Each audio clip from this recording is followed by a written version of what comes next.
Mutants Abyss. You are streaming. How dare you not focus on your speed run? I want people to come in here a little bit.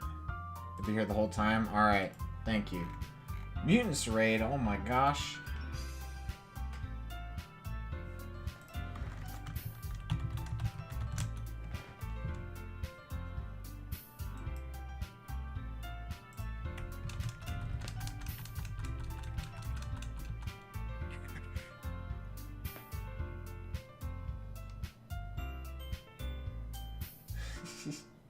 Okay, but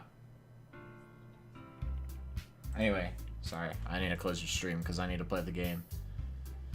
So when I opened up the game, it gave me like multiple warnings, and it made me agree that I am above 13 years of age and consent to seeing potentially disturbing things. I'm legit, I'm kind of scared. I mean, because this game, just listen to it. It's so cheerful. What could possibly be scary? So, anyway, I'm just gonna... Oh, man. I'm just gonna go with the classic. Wait, no.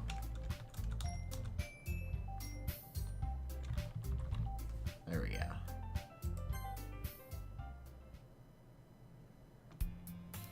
Hey! I see an annoying girl running toward me from the distance, waving her arms in the air like she's totally oblivious to any attention she might draw to herself. That girl is Sayori, my neighbor and good friend since we were children. You know, the kind of friend you'd never see yourself making today, but it just kind of works out because you've known each other for so long. I have a friend like that.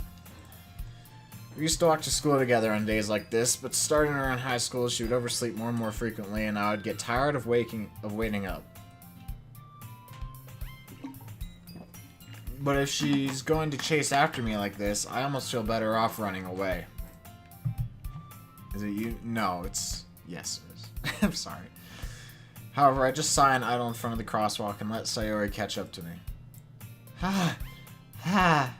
She's got like the... What are they called? Sideways carrot. I don't know, dude.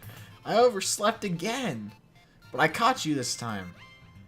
Maybe, but only because I decided to stop and wait for you. You say that like you were thinking about ignoring me. That's mean, Snuggly. Well, if people stare at you for acting weird, then I don't want them to think we're a couple or something. Fine, fine. But you did wait for me, after all. I guess you don't have it in you to be mean even if you want to. Whatever you say, Sayori. We cross the street together and make our way to school. As we draw near, the streets become increasingly speckled with other students making their daily commute. By the way, Snuggly, have you decided on a club to join yet? A club? I told you already. Oh wait, fuck. I told you already. I'm really not interested in joining any clubs. I haven't been looking either. Dude, this is like literally me. Yo, Pocket, how you doing? That's not true. You told me you'd join a club this year. Did I? I'm sure it's possible that I did in one of our many conversations where I dismissively go along with whatever she's going on about. All the characters are 18? Okay. I mean, if they were underage, wouldn't be bad for me. I'm also underage. Anyway. Whatever. Sorry likes to worry a little too much about me, when I'm perfectly content just getting by on the average while spending my free time on games and anime. Wait. I was talking about how worried that you won't... Wait. I was talking about how I'm worried that you won't learn how to socialize or have any skills before college. Your happiness is really important to me, you know. And I know you're happy now, but I die at the thought of you becoming a NEET in a few years... Because you're not used to the fuck's a NEET. You trust me, right? Don't make me keep worrying about you. Alright, alright. The fuck's a NEET? Is there something I'm missing? I'll look at a few clubs if it makes you happy. No promises, though. Will you at least promise you'll try a little? Yeah, I guess I'll promise you that. Yeah! Not in education, employment, or training. Oh, okay. Why did I let myself get lectured by such a carefree girl? More than that, I'm surprised I even let myself relent to her. Look at her eyes. They seem much further away than they just were.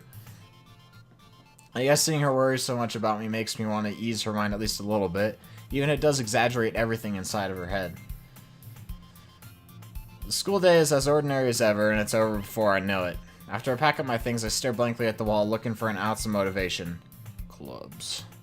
Sayori wants me to check out some clubs. I guess I have no choice but to start the anime club. Hello? Sayori. Sayori must have come into the classroom while I was spacing out. I look around and realize I'm the only one left in the classroom. I thought I'd catch you coming out of the classroom, but I saw you just sitting here and spacing out, so I came in. I thought I was standing. Honestly, you're even worse than me sometimes. I'm impressed.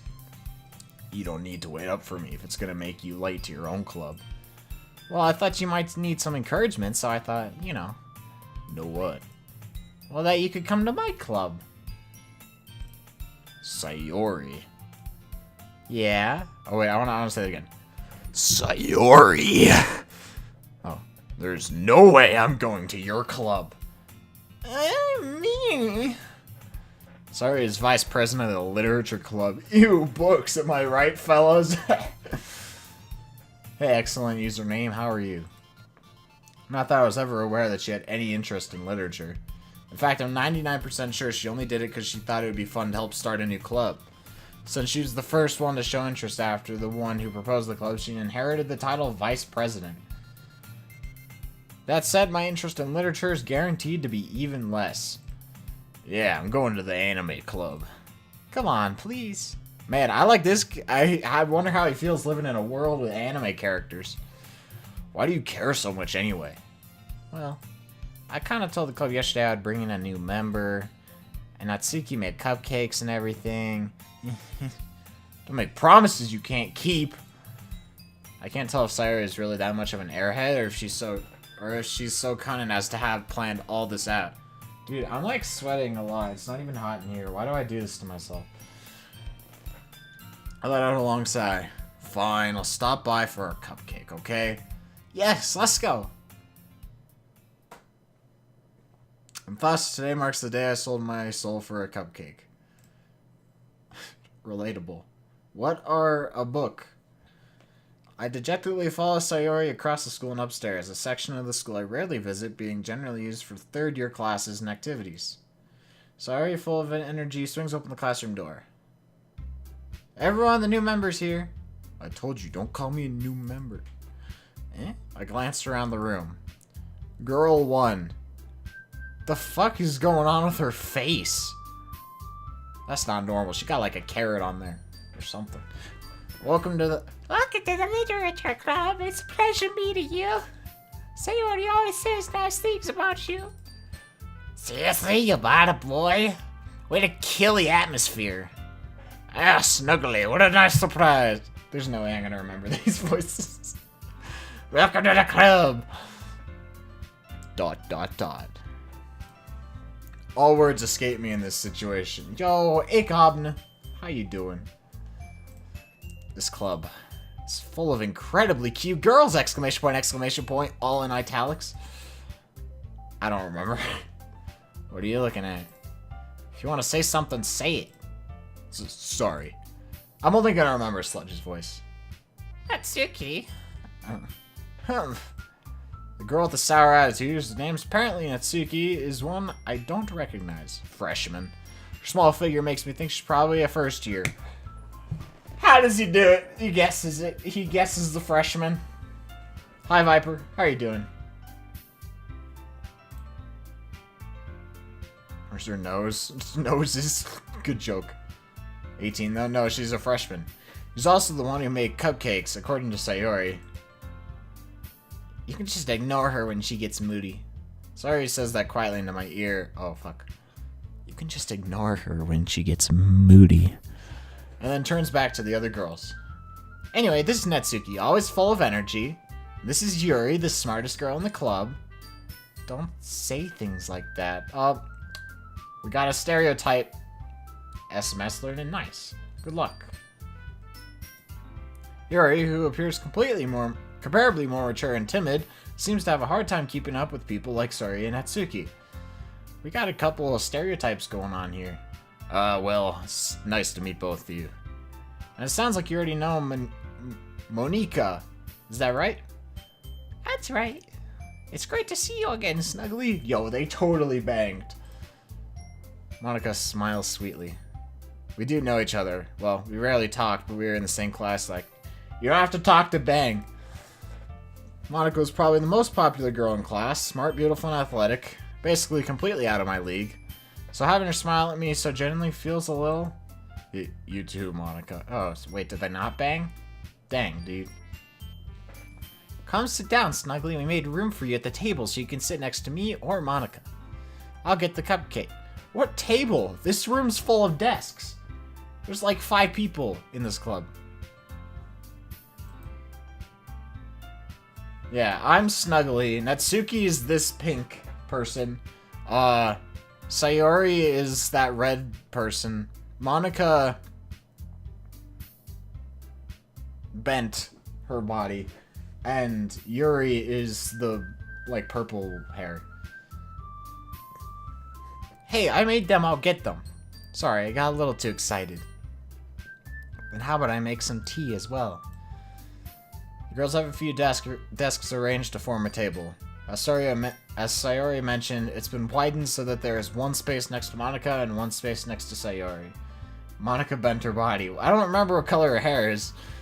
Natsuki and Yuri walk over to the corner of the room where Natsuki grabs a wrap tray and Yuri opens the closet. Still feeling awkward, I take a seat next to Sayori. Natsuki proudly marches back to the table, tray in hand. It's red? Okay. Okay, are you ready? Look at that smile. She's like an inkling. Ta-da! Whoa! Natsuki lifts the foil off the tray to reveal a dozen white fluffy cupcakes decorated to look like little cats. I want to see them.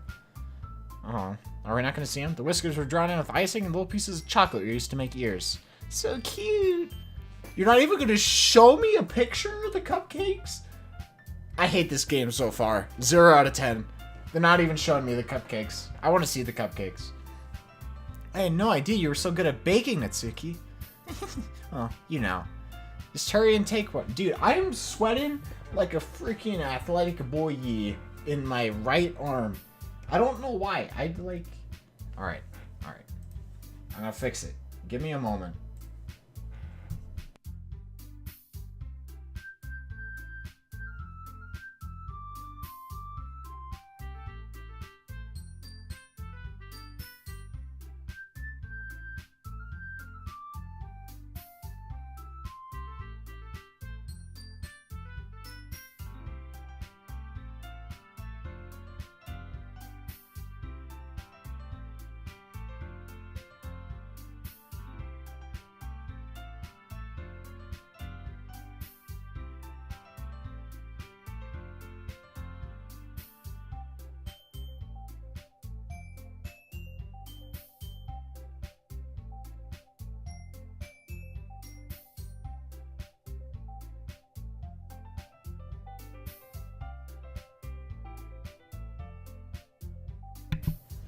Okay, wait, I need to turn on my webcam. Okay, just hurry and take one. Sayori grabs one first, then Monika, I follow. It's delicious. Sayori talks with her mouth full, has already managed to get icing on her fist. It's delicious. They gotta tell me, like, what they're doing before they talk. I turn the cupcake around on my fingers, looking for the best angle to take a bite. What do you mean, the best angle to take a bite? Like, how hard is it to eat a fucking cupcake? You never had one? Come on, Snuggly. Natsuki's quiet. I can't help but notice her sneaking glances in my direction. She's waiting for me to take a bite? Finally bite down. Icing is sweet and full of flavor. I wonder if she made it herself. This is really good. Thank you, Natsuki. Why are you thanking me? It's not like I... Haven't I heard this before somewhere? Yeah, when you fucked Monika. Made them for you or anything. Eh? I thought you technically did. Sayori said dash. Well, maybe. Well, yeah, but it's not that... You don't need to contemplate how to eat a cupcake Unless that's like the first time you've ever had one. You know, like, I take the wrapper off and I just take a bite. Make sure I don't get the frosting on my face as I'm biting, whatever. Well, maybe. But not for you, dummy. Baka! Alright. I give up on Natsuki's weird logic and dismiss the conversation. Yuri returns to the table carrying a tea set. Top or the bottom? Biting from the top of a cupcake? What do I look like, a monster? I bite from the side. Yuri returns to the table carrying a tea set. Like starting frosting first? Fold it in half? How do you fold it in half? These characters are all cliches. I love it, dude. Use a fork? Why are you using a fork to eat your cupcake? Get out of here. She carefully places a teacup in front of each of us before setting down the teapot next to the cupcake tray. You keep a whole tea set in this classroom? Don't worry, the teachers gave us permission. After all, doesn't a hot cup of tea help you enjoy a good book? I guess. Don't let yourself get intimidated. You're just trying to impress you. Oh, I thought she was holding a cigarette for a moment. That's not... Insulted, Yuri looks away. I meant that, you know, I believe you. Well, tea and reading might not be a pastime for me, but I at least enjoy tea. Also, hi, Blaze. I haven't had tea in like 7 years, dude. Huh, I'm glad. Yuri faintly smiles to herself in relief. Monica raises an eyebrow, then smiles at me. So, what made you consider the literature club? I was afraid of this question. Something tells me I shouldn't tell Monica that I was practically dragged here by Sayori. Well, I haven't joined any clubs yet, and Sayori seemed really happy here, so... That's okay, don't be embarrassed. We'll make sure you feel right at home, okay? Okay, thanks, Mom. As president of the literature club, it's my duty to make this club fun and exciting for everyone. Monica, I'm surprised. Why? How come you decided to start your own club? 'Cause she fucking likes reading? I don't know. You could probably be a board member for any of the major clubs. Weren't you a leader of the debate club last year? Well, you know. See, she bends. Like I said. Read this, though, because everyone's been saying, like, how good it is. It's more than the average visual novel, okay? It becomes something else. I don't know what it becomes, but it's something. It's, like, super well rated, and I just kind of wanted to see what the fuss was about. And it's free, so... Well, you know. To be honest, I can't really stand all the politics around the major clubs. Feels like nothing but arguing about the budget and publicity and how to prepare for events. That's what the debate club is. I'd much rather take something I personally enjoy and make something special out of it. Dude, masturbation club. If it encourages others to get into literature, then I'm fulfilling that dream. Monica really is a great leader. They're holding hands. Yuri also nods in agreement. Then I'm surprised there aren't more people in the club yet. It must be hard to start a new club. You could put it that way. Not many people are very interested in putting out all the effort to start something brand new. Especially when it's something that doesn't grab your attention, like literature. You have to work hard to convince people you're both fun and worthwhile. But it makes school events, like the festival, that much more important. I'm confident we can all really grow this club before we graduate. Just 5 people. Right, everyone? Yeah. We'll do our best. You know it. Everyone enthusiastically agrees. Such different girls, all interested in the same goal. Monica must have worked really hard just to find these 3. Maybe that's why they're also delighted by the idea of a new member joining. Though I still don't really know if I can keep up with their level of enthusiasm about literature. So, Snuggly, what kind of things do you like to read? Playboy. Well, considering how little I've read these past few years, I don't really have a good way of answering that. Manga? I mutter quietly to myself, half joking. Natsuki's head suddenly perks up. Looks like she wants to say something, but she keeps quiet. Not much of a reader, I guess. Well, that can change. What am I saying? I spoke without thinking after seeing Yuri's sad smile. Well, anyway, what about you, Yuri? Smooth. Well, let's see. Yuri traces the rim of her teacup with her finger. My favorites are usually novels that build deep and complex fantasy worlds. Yuri gets it. I mean, yeah. The level of creativity and craftsmanship behind them is amazing to me. And telling a good story in such a foreign world is equally impressive. Yuri goes on, clearly passionate about her reading. She seems so reserved and timid since the moment I walked in. It's obvious by the way her eyes light up that she finds her comfort in the world of books, not people. But you know, I like a lot of things. Stories with deep psychological elements usually immerse me as well. Meta? Isn't it amazing how a writer can so deliberately take advantage of your own lack of imagination and completely throw you for a loop? Well, anyway, I've been reading a lot of horror lately. Oh boy. There's no over till the credits? Okay. I read a horror book once. Goosebumps. I desperately grasp something I can relate to at the minimal level. At this rate, Yuri might as well be having a conversation with a rock. Really? I wouldn't have expected that, Yuri. For someone as gentle as you, I guess you could say that. She definitely has killed a bitch.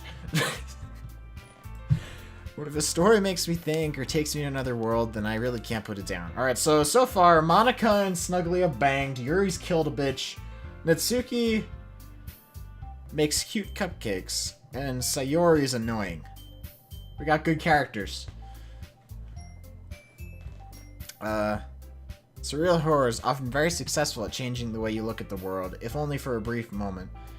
I feel like this is super meta, I don't know. Oh, I hate horror. Oh, why's that? Well, Natsuki's eyes start over to me for a split second. Never mind. That's right, you usually like to write about cute things, don't you, Natsuki? She writes about her cupcakes. What?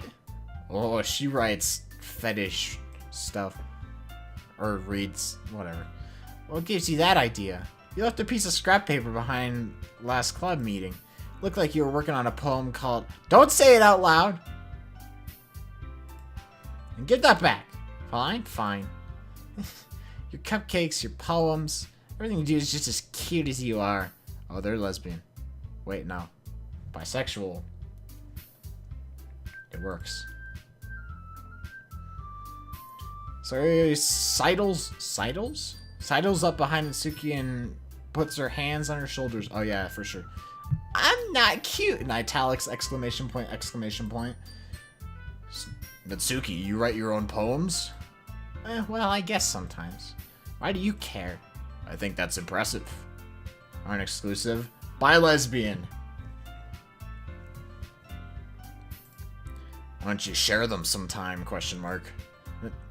No. Natsuki averts her eyes. You wouldn't like them. Ah, not a very confident writer yet. I understand how Natsuki feels. Sharing that level of writing takes more than just confidence. Truest form of writing is writing to oneself. You must be willing to open up to your readers, exposing your vulnerabilities and showing even the deepest reaches of your heart. Do you have writing experience too, Yuri? Maybe if you share some of your work, you can set an example and help Natsuki feel comfortable enough to share hers. I love the like sideways carrots. What are those called? They're not brackets. I don't know. Whatever. ... I guess this is the same for Yuri. ... Aw, ... I wanted to read everyone's poems. ...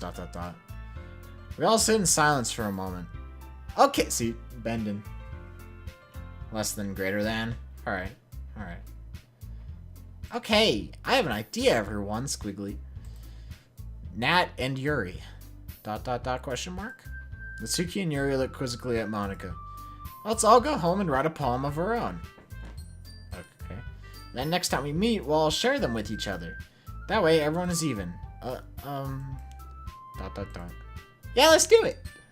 Plus, now that we have a new member, I think it'll help us all get a little more comfortable with each other and strengthen the bond of the club. Isn't that right, Snuggly? Monica smiles warmly at me once again. Hold on, there's still one problem. And what's that? Now that we're back to the original topic of me joining the club, I've only come forth with what's been on my mind the entire time. I never said I would join this club. Sorry may have convinced me to stop by, but I never made any decision. I still have other clubs to look at, and I lose my train of thought. Dude, they're mad at me. All four girls stare back at me with dejected eyes. But, I'm sorry, I thought. Snuggly. You all... I'm defenseless against these girls, dude. I knew we were in trouble. The moment we came in here. The psychological horror? I don't know. How am I supposed to make a clear-headed decision when it's like this? That is, writing poems is depressing to pay in order to spend every day with these beautiful girls. So, Snuggly's not gay.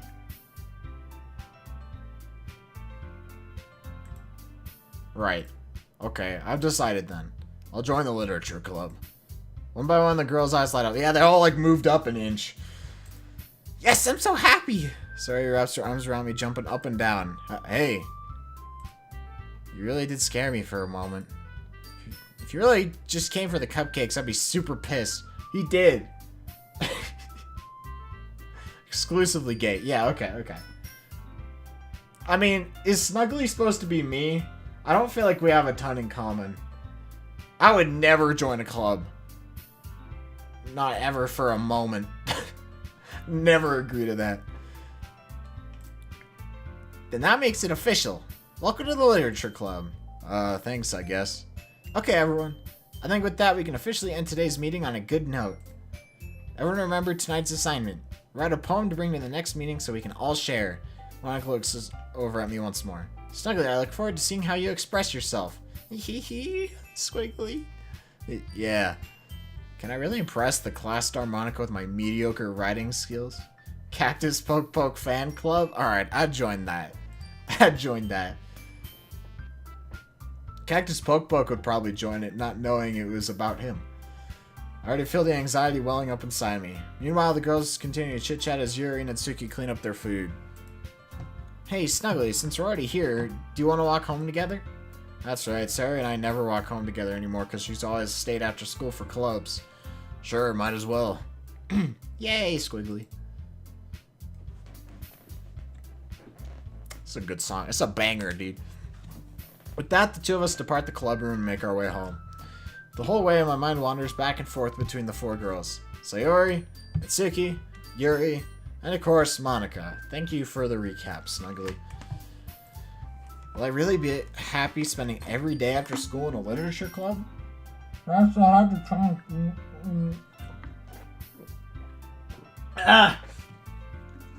I tried to talk and I...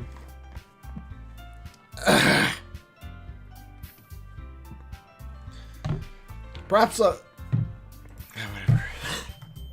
Alright! I just needed to make the most of my circumstances, and I'm sure good fortune will find me.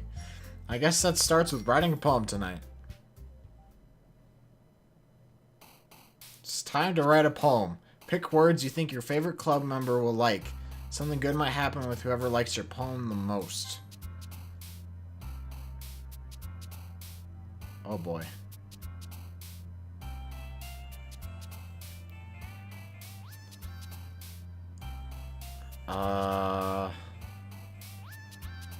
If I pick Kitty, I think that's going to Natsuki.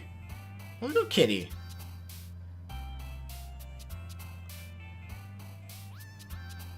Swimsuit. Yeah, Monica's not there.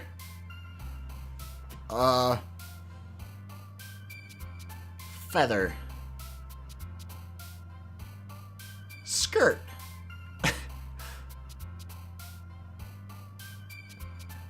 Fireflies. Fluffy. Parfait. Puppy. Precious. Kawaii. Chocolate. Vanilla. Strawberry. Twirl. Sugar. Doki Doki. Poof. Anime.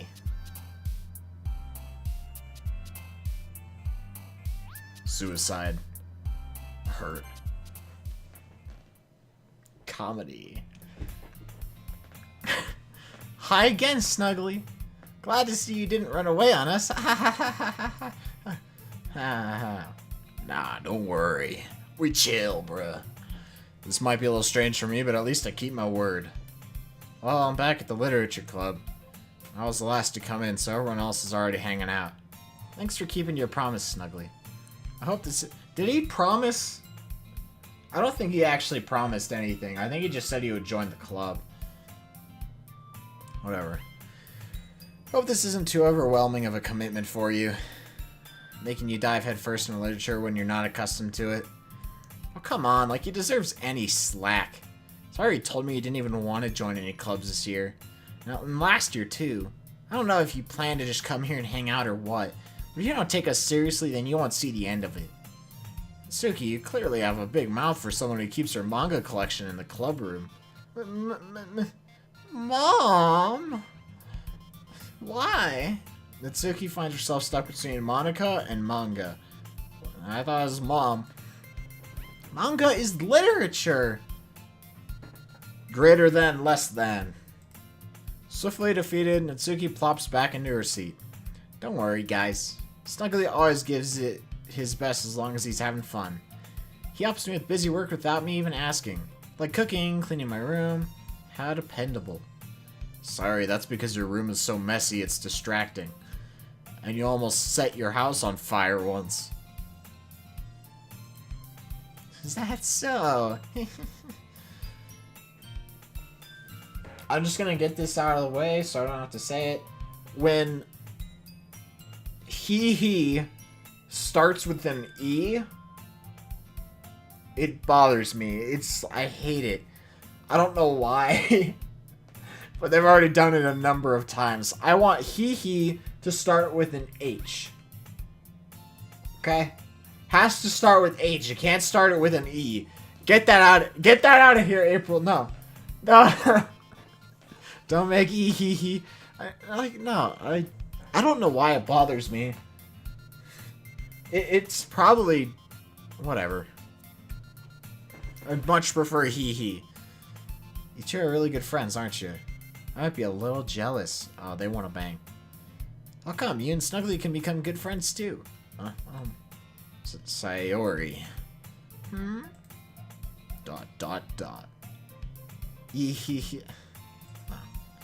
As usual, Sayori seems oblivious to the weird situation she's put me into. Weird, sure. Oh, Yuri even brought you something today, you know? Well, wait, Sayori. It's a dildo. Me? Not really. Don't be shy. It's really nothing. What is it? Never mind. Her eyes disappeared. Sorry, made it sound like a big deal, and it's really not. Oh, what did I do? I'm sorry, Yuri, I wasn't thinking. I guess that means it's up to me to rescue this situation. Hey, don't worry about it. First of all, I wasn't expecting anything in the first place, so any nice gesture from you is a pleasant surprise. It'll make me happy no matter what. Is that so? Yeah, I won't make it a big deal if you don't want it to be. Alright. Well, here. Yuri reaches into her bag and pulls out a book. Ruined! She got me a book. She's like a grandma. I didn't want you to feel left out, so I picked out a book that you thought you might enjoy. It's a short read, so it should keep your attention even if you don't usually read. And we could, discuss it if you wanted. This is... How's this girl accidentally being so cute? Okay. She even picked out a book she thinks I'll like, despite me not reading much. Yuri, thank you. I'll definitely read this. He's never gonna read it. I enthusiastically take the book. Ew. Well, you can read it at your own pace. I look forward to hearing what you think. Now that everyone's settled in, I expected Monica to kick off some scheduled activities for the club. That doesn't seem to be the case. Sayori and Monica are having a cheery conversation in the corner. I'm gonna save. Oh boy.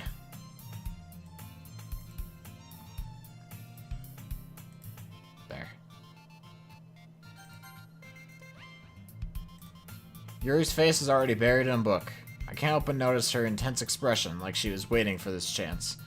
Meanwhile, Natsuki is rummaging around in the closet. Ugh! I hear Natsuki utter an exasperated sigh from within the closet. She seems to be annoyed by something. I approach her in case she needs a hand.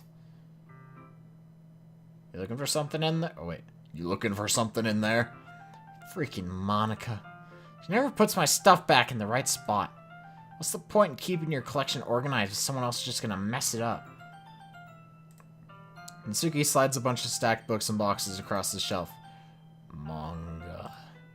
You read manga, right? Sometimes. Manga is one of those things where you can't admit you're really into it until you figure out where the other person stands. How did you know anyway? Where'd you bring it up at some point? That's literally the only thing you said you read. Right? He said that. Besides, it's kind of written on your face. Just like manga. Just like manga just right there. Did I actually write on my face? I can't see it. Did I do anything? I hope not. I need you guys to tell me. Did I write on my face? The pen might not have worked.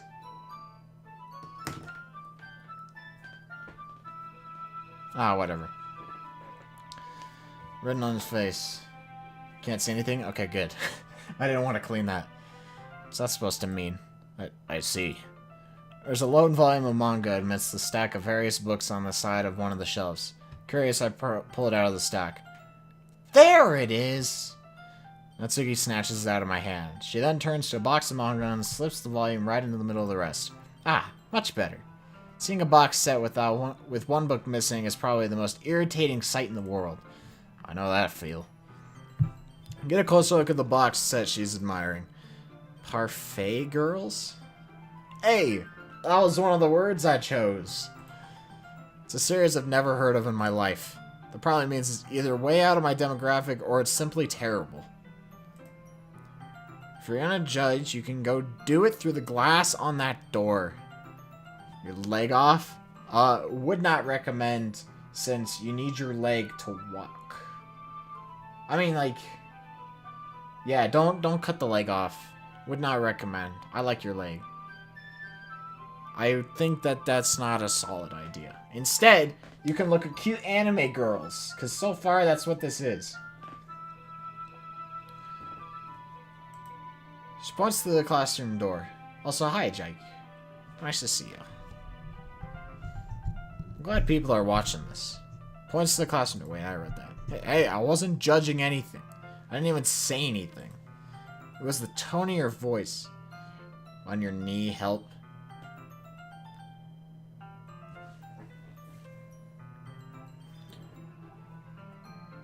I don't know. I don't know how to get rid of itches. On your other knee? That's an interesting idea. But I'll tell you one thing, Snuggly. Consider this a lesson straight from the literature club. Don't judge a book by its cover. Straight from the literature club? Yeah, it's not saying anywhere else. In fact, Suki pulls out the first volume of Parfait Girls from the box. I'm gonna show you exactly why. Shoves the book right into my hands. I stare at the cover. Features 4 girls in colorful attire striking animated feminine poses. What would that be? Here, like... No. Like that? Like...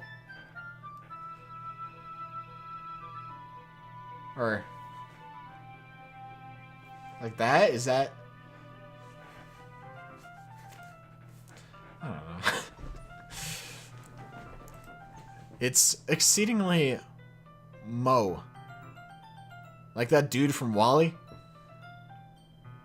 Exactly. It's Parfait Girls is Doki Doki Literature Club. Don't just stand there.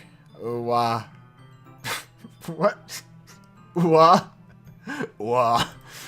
Natsuki grabs my arm and pulls me out of the closet. She then takes a seat against the wall beneath the windowsills. She pats on the ground next to her, signaling me to sit there. Moe. Oh, is it like Japanese? Moe. I don't know what that means. Wouldn't chairs be more comfortable? I take my seat. Chairs wouldn't work. We can't read at the same time like that. Just put the chairs next. Eh? Why's that? I guess it's easier to be close together. Put the chairs next to each other. Dash! Exclamation point. Look at her face. Don't say that. You make me feel weird about it. So she crossed her arms and scooches an inch away from me. Sorry. I didn't exactly expect to be sitting close. So, does this change, like, depending on what the words I chose? Because I chose words specifically that would do this, I'm pretty sure.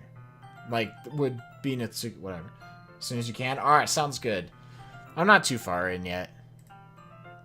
Not that I can say it's a particularly bad thing. Think it does? Alright.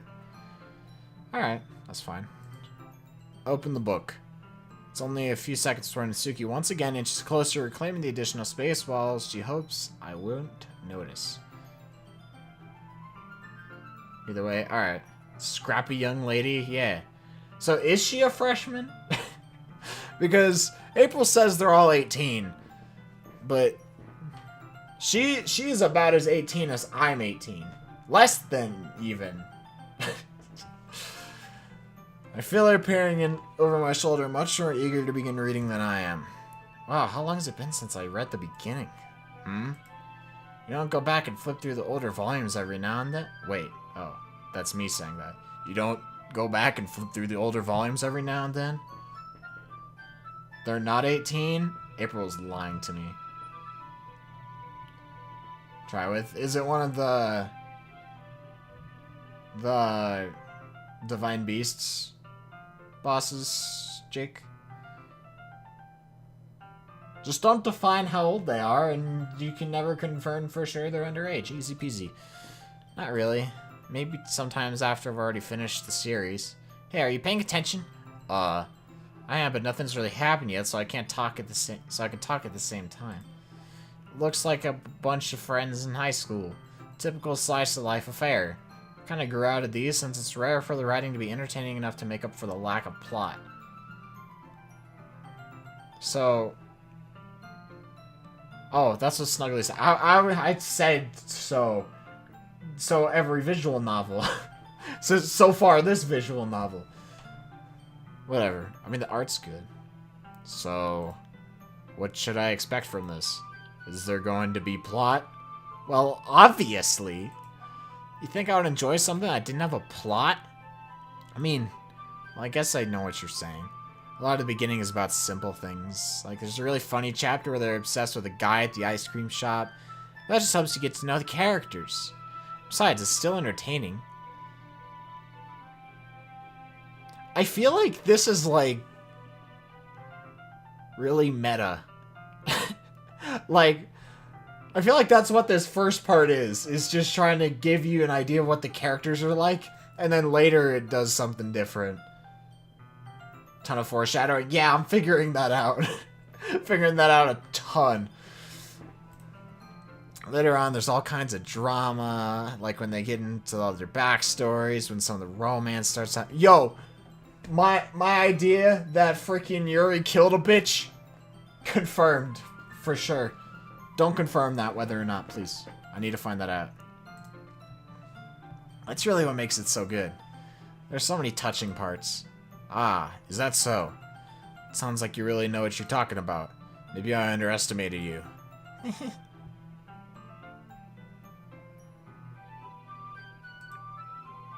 Hey, wait.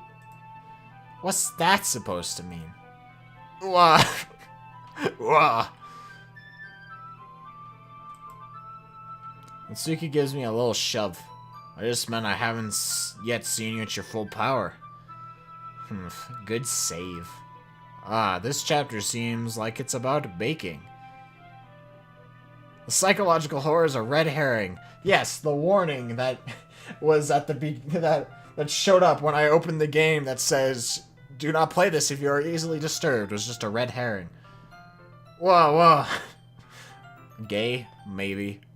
It's just a guess, but there's a lot of baking in this manga. Well, Tsuki pauses for a moment as if she doesn't want to admit something. Yeah. Why does that matter? It doesn't. I was just curious. So you enjoy banking too, right? Be careful not to give spoilers, Rama. I don't know if you're like going to or not, but just in case. I don't want spoilers.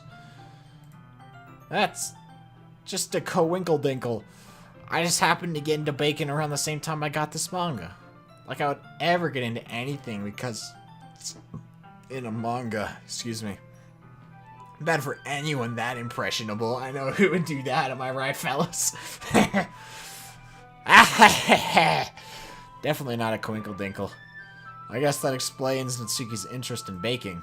Still, of all the hobbies to pick up from a manga, that's definitely one of the better ones. Not to mention she's really good at it, so who am I to judge?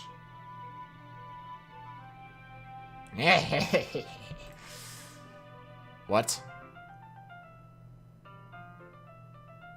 Okay, alright, she was like 15 maybe in that other picture. In this picture, this bitch is 7 years old, dude.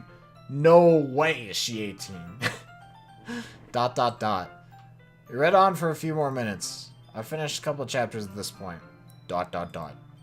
Are you sure this isn't boring for you? It's not. Even though you're just watching me read? Well, I'm fine with that.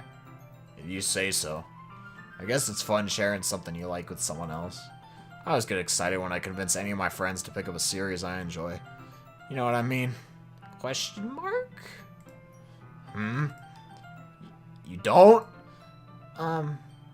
Dude, her face changed. Oh my gosh. That's not... Well, I wouldn't really know. What do you mean? Don't you share your manga with your friends? Could you not rub it in?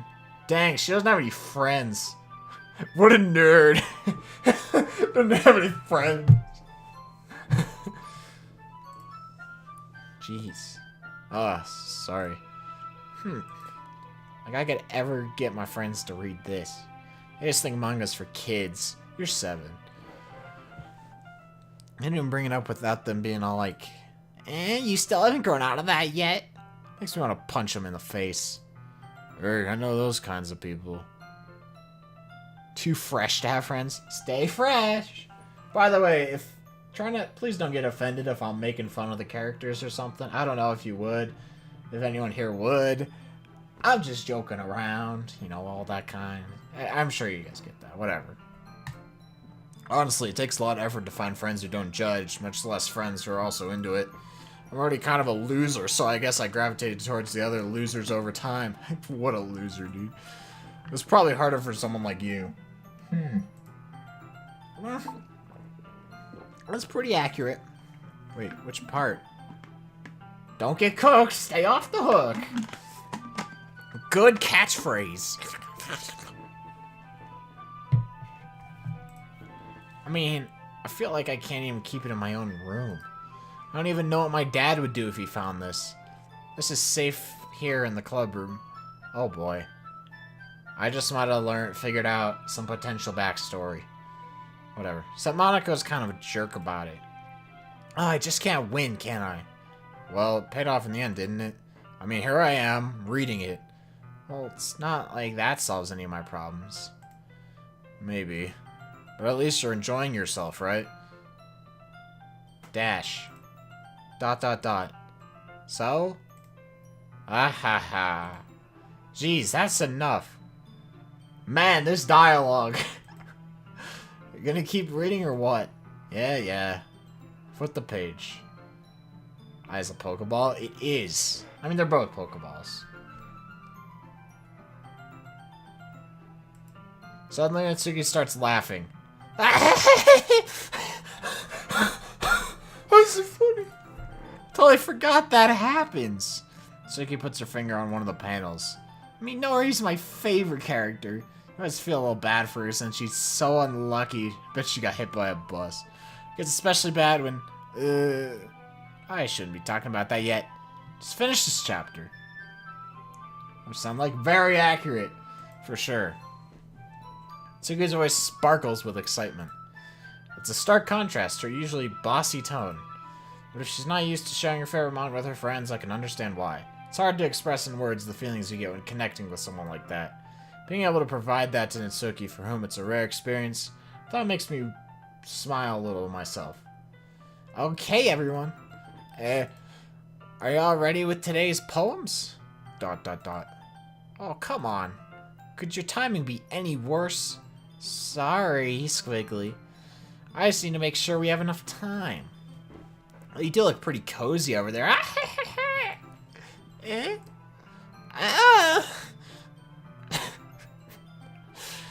Natsuki suddenly notices how close she's gotten to me. She hastily slides herself a good 12 inches away from me. I love this fucking visual novel stuff. So, like, exaggerated. Alright. Guess I'll stop here for now. Close the book and hand it towards Natsuki. Oh, Monica. You silly. Alright. You're just giving it back? Don't you want to know what happens? Yeah, but Monica just said, don't be dumb. Just take it home with you. Eh? Is that really alright? I said it mostly because I didn't plan on using my spare time to read this. Well, of course. It'd take forever to finish if you didn't take it home. Just finish that one before tomorrow so we can start the next one. If it gets bent, I'll kill you. By tomorrow? I only got partway through the volume so far. I might fall behind on some shows if I try to get through this. I suppose that's a necessary sacrifice in exchange for seeing Atsuki's enthusiastic face. Or am I more scared of what will happen if I don't finish it? Alright then. I stand up. I return to where I put my stuff and carefully slip the book into my bag. By the way, did you remember to write a poem last night? Yeah. My relaxation ends. I can't believe I agreed to do something so embarrassing. I couldn't really find much inspiration since I've never really done this before. Well, now that everyone's ready, why don't you find someone to share with? I can't wait! Sayori and Monica enthusiastically pull out their poems.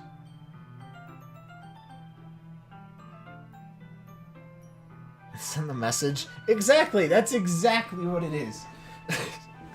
It's like, books tend to, you know, they'll go into detail about a lot of different things, but visual novels go into detail about, like, more peculiar things because they don't have that much interesting plot going on.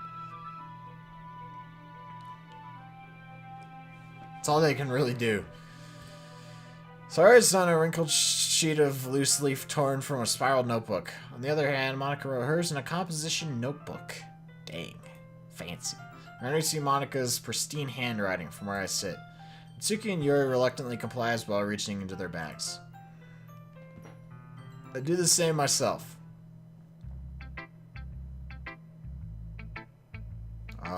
First, so I get to show it to all of them. Well, just in case, I wrote it hopefully to please Natsuki, so I'm just gonna... I told Natsuki I was interested in her poems yesterday. It's probably only fair if I shared mine with her first. ... question mark? Okay, well, let's start with things I don't like. First of all, ... Natsuki rereads my poem. Never mind, I don't feel like giving you my opinion.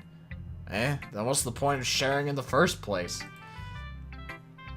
I wrote this when I could have been doing other things.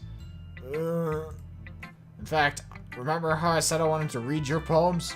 That's what I had in mind when writing this. I wanted to help you feel comfortable enough to share yours. Like Monica said.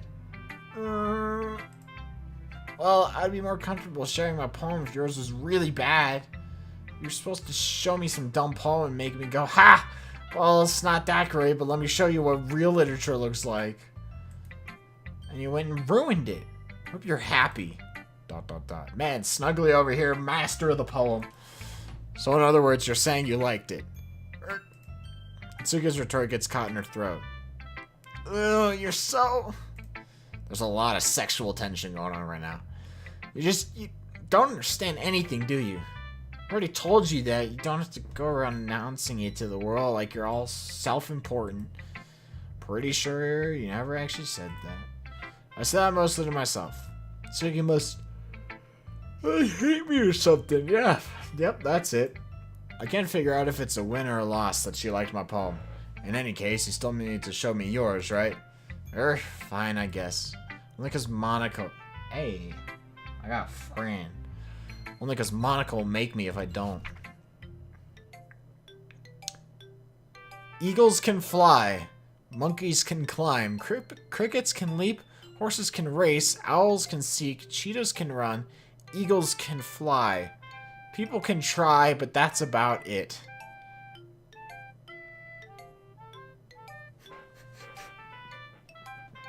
This is so beautiful. Makes me feel things I've never thought I'd feel before.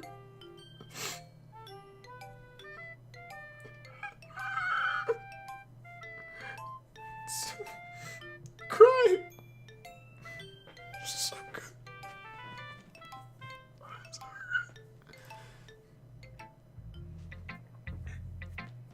Ugh.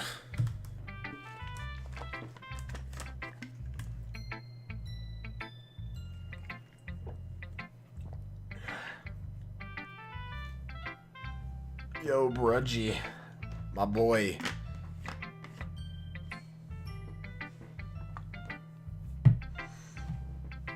Yeah. I told you weren't gonna like it. I like it. What? Just be honest. I am. Why are you so convinced that I wouldn't like it? Well, because everyone in high school thinks that writing has to be all sophisticated and stuff. So people don't even take my writing seriously. But isn't the point of poems for people to express themselves? Oh wait, frick, I screwed up the voice. Your writing style wouldn't make your message any less valid.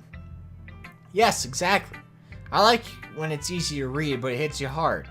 Like in this poem. Seeing everyone around you do great things can be really disheartening. So I decided to write about it. Yeah, I understand. But the other nice thing about simple writing is that it puts more weight on the wordplay. Like I set up for a rhyme at the end, but then made it fall flat on purpose. Helps you bring out the feeling in the last line. So you did. I guess more went into it than I realized. That's what it means to be a pro. I happened to thinking the poem was bad. I'm glad you learned something. Didn't expect that from the youngest one here, did ya? Yeah, guess not. Decided to humor her with that last comment. I don't really care how old everyone is, but if Natsuki's feeling proud then I won't take that away from her. Oh, does it really matter? I'm probably gonna show it to them all anyway, right? Sayori. ... This is a good poem, Snuggly. Are you sure it's your first time? Of course. It's not that good. Nah, this guy's lying. There's no way he got in what, he's probably like a senior, junior, senior. There's no way he got this far without having to write poems for an English class. I know firsthand that you gotta do that stuff. It's not that good. Am I the kind of guy who would be writing poems in his spare time? E. Get that freaking E out of here, dude. I guess you're right. But that's why it impressed me. Japanese class. Well, they're speaking English. So I'm saying this is English class. Ugh. Sorry. Well, to be honest, I was afraid you wouldn't do it seriously. Or that you wouldn't write one at all. I'm really happy you just wrote one. It just reminds me of how you're really part of the club now. In Japan, but they even wrote in English. That poem was in English. Fine, okay. But you're probably still writing poems in Japan. Not to mention the fact I'm sitting in front of you in the club room. He's got a point. Well, of course. I'm not really into it yet, but that doesn't mean I'll break my promise. He didn't promise anything. Don't question it. Alright. It's just how I get my kicks. I'm gonna keep questioning it. See? It's like I said before, Snuggly. Deep down, you're not selfish at all, you know? Try new things like this for other people. That's something that only really good people do. Thanks, Sayori. I'm not sure if Sayori sees the full picture of my motive here. Then again, I can't deny she's part of the reason I joined. Knowing how much this means to her and all. Yeah. I'm gonna make sure you're not doing you, okay? That'll be my way of thanking you, Squiggly. Alright, I'm gonna hold you to that then. Yay, Squiggly. Now, you'll read my poem too, right? Don't worry, I'm really bad at this. We'll see about that. Alright, what do we got? Dear Sunshine, the way you glow through my blinds in the morning makes me feel like you missed me, kissing my forehead to help me out of bed, making me rub the sleepy from my eyes. Or ask me to come out and play? Are you trusting me to wish away a rainy day? I look above, the sky's blue. It's a secret, but I trust you too. If it wasn't for you, I could sleep forever, but I'm not mad. I want breakfast. This is great. Sayori. This is just a guess, but did you wait until this morning to write this? No! Just a little bit. You can't answer just a little bit to a yes or no question. I forgot to do it last night. At least that makes me feel a little better about myself. Don't be mean. I still try my best. I mean, for a last minute poem, it wasn't that bad. I'll admit. I liked the other. I liked, what's her name? Natsuki's poem more though. There's more meaning behind it. Yo, welcome back, Artemis. We're just reading some poems, you know. Still try my best. Yeah. I didn't mean to say it was a bad poem. It came out nice, or how should I put it? Sounds just like you. Really? Yeah. Especially that last line. I made eggs and toast. Not even frickin' Kellogg's Frosted Mini Wheats. Get out of here. Even though you were late to school? It's bad to skip breakfast. I get all cranky. Well, I guess there's no point in arguing. Anyway, thanks for showing me. This was so much fun. Monica's the best. Yeah. But next time I won't forget. I'm gonna write the best poem ever. Well, I guess I'll look forward to it. Alright, Yuri. ...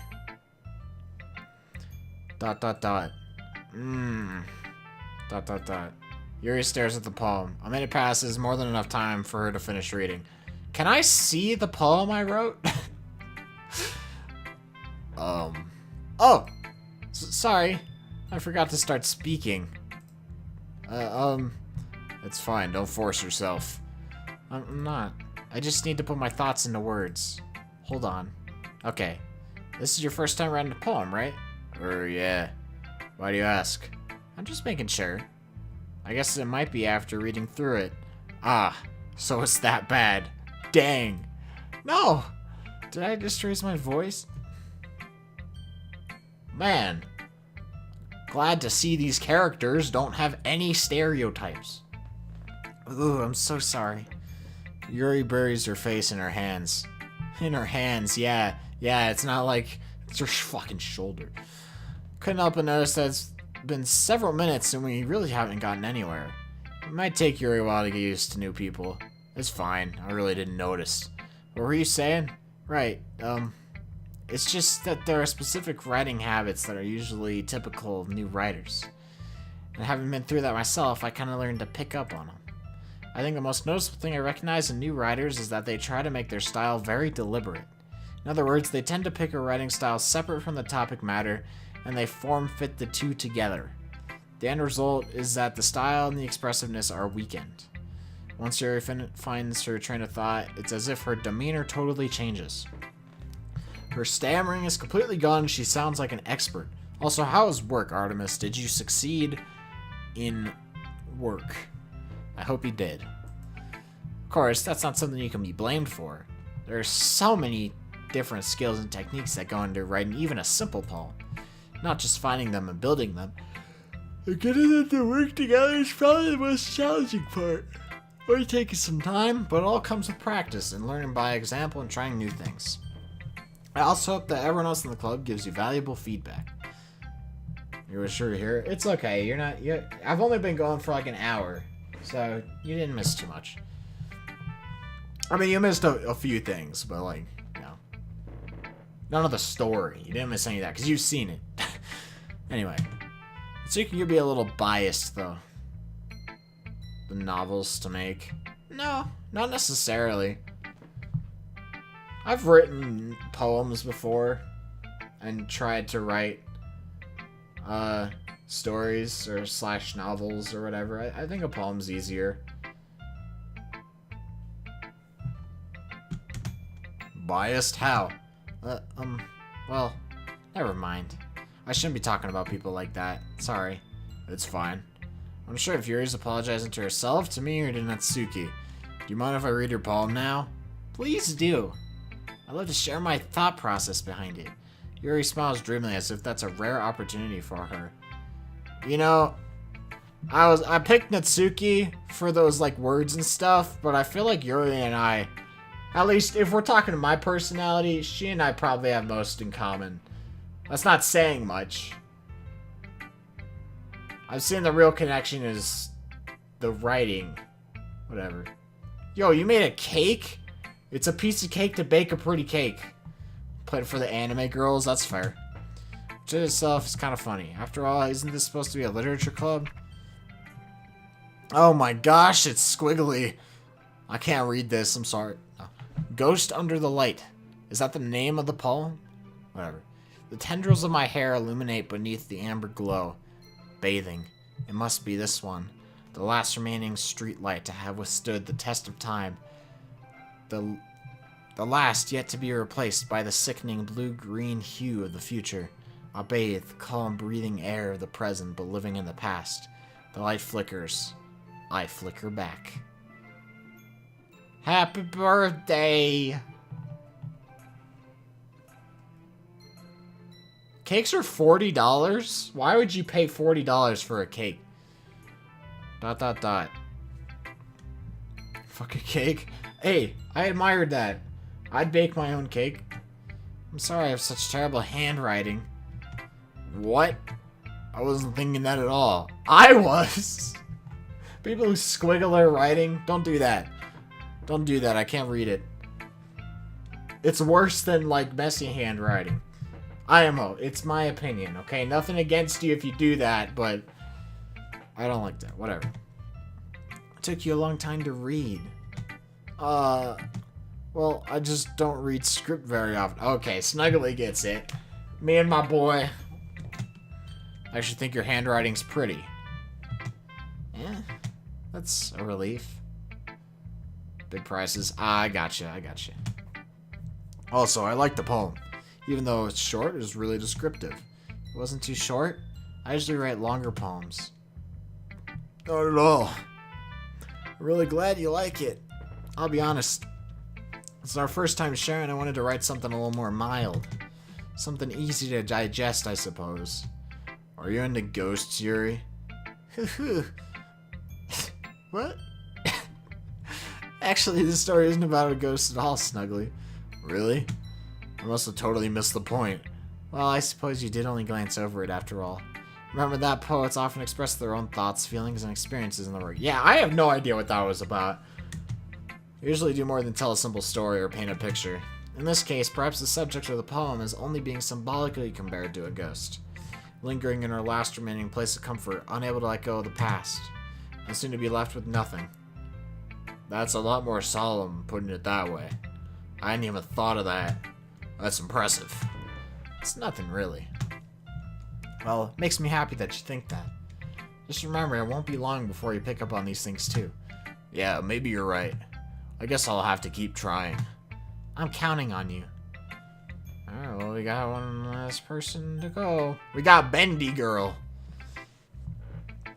Hi, Snuggly. Having a good time so far? Yeah. Good, glad to hear it. By the way, since you're new and everything, if you ever have any suggestions for the club, like new activities or things we can do better, I'm always listening. Don't be afraid to make suggestions, okay? Alright, I'll keep that in mind. Of course, I'll be afraid to bring things up. I'm much better off just going with the flow until I'm more settled in. Anyway, well, you don't have to watch C-Hex.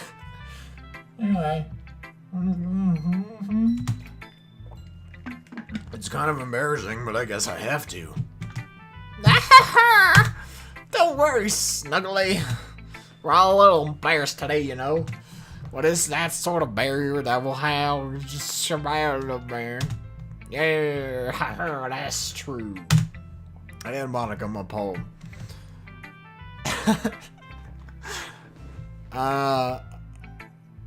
Monica's fine, I guess. I like it, Snuggly. Really? It's a lot cuter than I expected. Oh, jeez. No. It kind of makes you think of something that Suki would write. She's a good writer, too. Oh, well, that makes sense. All the words I chose were, like, the fucking cute words until the end when I picked suicide and fear, just to switch it up.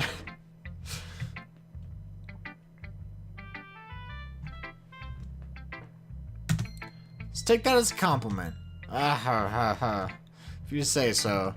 Yep. By any chance, have you read anything by Shel Silverstein? Yo, I like Where the Sidewalk Ends. That shit was good. Do I have Shel Silverstein? Dude, I used to have hella Shel Silverstein.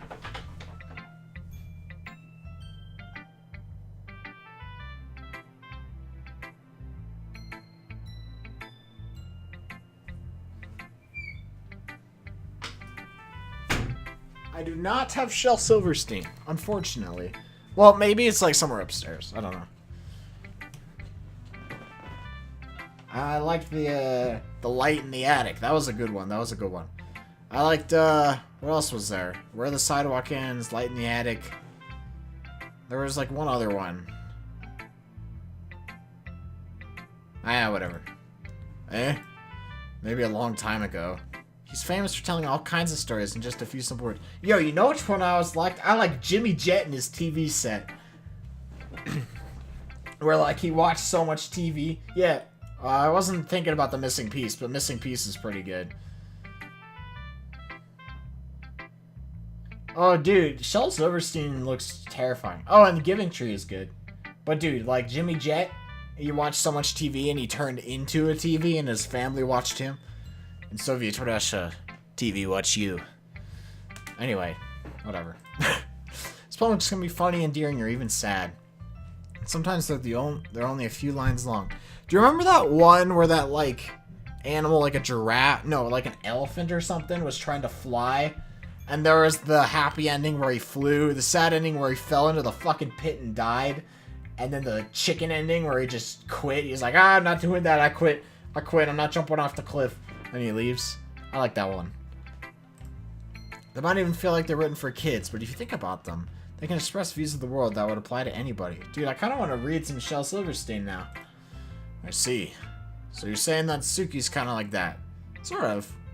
Maybe she's not an expert, but you probably won't find much filler in her poems. They might be easy to write, but they're super challenging to get the meaning, though. So I can see why it would be your kind of poem to explore. I'm sure I'll end up trying different things a lot. It could take a while before I feel comfortable doing this. That's okay. I'd love to see you try new things. That's the best way to find the kind of style that suits you. Everyone else might be a little biased towards their own kind of styles, but I'll always help you find what suits you the most. So don't force yourself to write the way everyone else wants you to write. It's not like you have to worry about impressing them or anything. Anyway, do you want to read my poem now? Don't worry, I'm not very good. You sound pretty confident for someone who claims not to be very good. Well, it's because I have to sound confident. It doesn't mean I always feel that way, you know? I see. Well, let's read it then. Dang, we got hella long poem. Alright, hole in the wall. It couldn't have been me. See the direction, the spackle? Sparkle. Spackle? What's a spackle?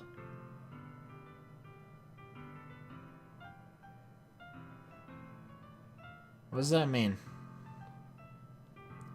I don't want to continue without knowing that. Google it.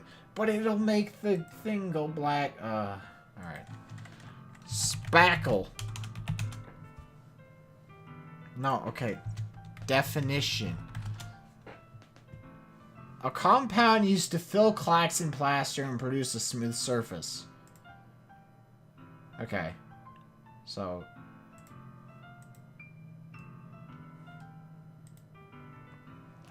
Couldn't have been me. See the direction the spackle protrudes? A noisy neighbor? An angry boyfriend?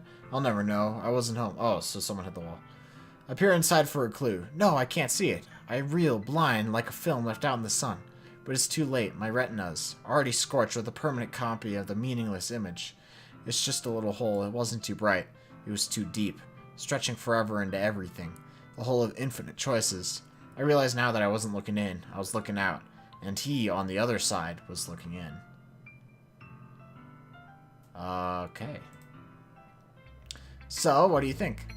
It's very free form, if that's what you call it. Sorry, I'm not really the right person to ask for feedback. It's okay. Yeah, it's kind of the style that's gotten more popular nowadays. That is, a lot of poems have been putting emphasis on the timing between words and lines. When performed out loud, it can be really powerful. What was the inspiration behind this one? Well, I'm not sure if I know how to put it. I guess you could say I had some kind of epiphany recently. It's been influencing my poems a bit. An epiphany? Yeah, something like that. I'm kind of nervous to talk about deep stuff like that because it's kind of coming on strongly. Maybe after everyone's better friends with each other. Anyway, here's Monica's writing tip of the day. Sometimes when you're writing a poem or a story, your brain gets too fixated on a specific point. If you try so hard to make it perfect, then you'll never make any progress. Just force yourself to get something down on the paper and tidy it up later. Another way to think about it is this. If you keep your pen in the same spot for too long, you'll just get a big dark puddle of ink. So just move your hand and go with the flow. Well, what if you're typing it? That's my advice for today. Thanks for listening. Squiggly. Phew. I guess that's everyone. Glance around the room. That was a little more stressful than I anticipated. It's as if everyone is judging me for my mediocre writing abilities. Even if they're just being nice, there's no way my poems can stand up to theirs. This is a literature club after all. I sigh. I guess that's what I ended up getting myself into. But I want to read my poem. I want to compare it. Across the room, Sayori and Monica are happily chatting. My eyes line on Yuri and Natsuki. They gingerly exchange sheets of paper, sharing their respective poems. As they read in tandem, I watch each of their expressions change. Natsuki's eyebrows furrow in frustration. Meanwhile, Yuri smiles sadly. My poem sucked? God damn it. I knew it, dude. What's with this language? Eh? Did you say something? Oh, it's nothing. Natsuki dismissively returns the poem to the desk with one hand. I guess you could say it's fancy. Ah, thanks. Yours is cute. Cute? Did you just completely miss the symbolism or something? It's clearly about the feeling of giving up. How can that be cute? I know that. I just meant the language, I guess. I was trying to say something nice. Eh? You mean you have to try that hard to come up with something nice to say? Man, there's a lot of sexual tension here. Thanks, but it really didn't come out nice at all. Well, I do have a couple suggestions. If I was looking for suggestions, I would have asked someone who actually liked it. Which people did, by the way. Sayori liked it, and Snuggly did too. So based on that, I'll gladly give you some suggestions of my own. First of all, excuse me, I appreciate the offer, but I've spent a long time establishing my writing style. I don't expect it to change anytime soon, unless of course I come across something particularly inspiring, which I haven't yet. And Snuggly liked my poem too, you know. He even told me he was impressed by it. Suki suddenly stands up. Oh? I didn't realize you were so invested in trying to impress our new member, Yuri. What is this music? Eh? That's not what I... You're just... Yuri stands up as well. Maybe you're just jealous Snuggly appreciates my advice more than he appreciated yours. Oh man, they're gonna fight, dude. I gotta get some popcorn. I have popcorn upstairs. Huh? How do you know he didn't appreciate my advice more? Are you that full of yourself? I... ... exclamation point. No. If I was full of myself, I would deliberately go out of my way to make everything I do overly cutesy. Oh!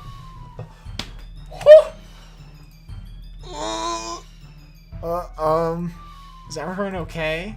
Well, you know what? I wasn't the one whose boobs magically grew a size bigger as soon as Snuggly started showing up.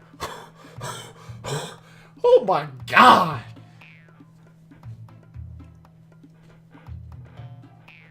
Oh my god! Natsuki! Natsuki, that's a little... Nanyori, this doesn't involve you. I don't like fighting, guys. Hey, greater than, less than. Suddenly, both girls turned towards me as if they just noticed I was standing there. Snuggly, she's trying to make me look bad. That's not true. She started it. She could get over herself and learn to appreciate that simple writing is more effective, then this wouldn't have happened in the first place. What's the point of making your poems all convoluted for no reason? I mean, you should just jump out at the reader, not force them to have to figure it out. Help me explain that to her, Snuggly. Wait! There's a reason we have so many deep and expressive words in our language. It's the only way to convey complex feelings and meaning the most effectively. Avoiding them is not only unnecessary limiting yourself, it's also a waste. You understand that, right, Snuggly? Well? ... How did I get dragged in this in the first place? It's not like I know anything about writing. Whenever I agree with, they'll probably think more highly of me. God damn it.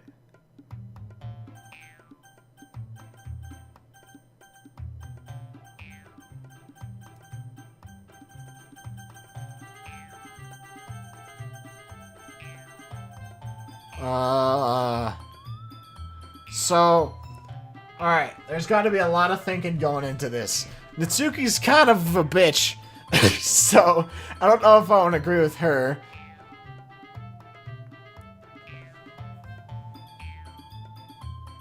And I don't agree with her line of thinking necessarily, but I also don't agree with Yuri's line of thinking. I think they're both right. Pick the cute one. I like Help Me, Sayori.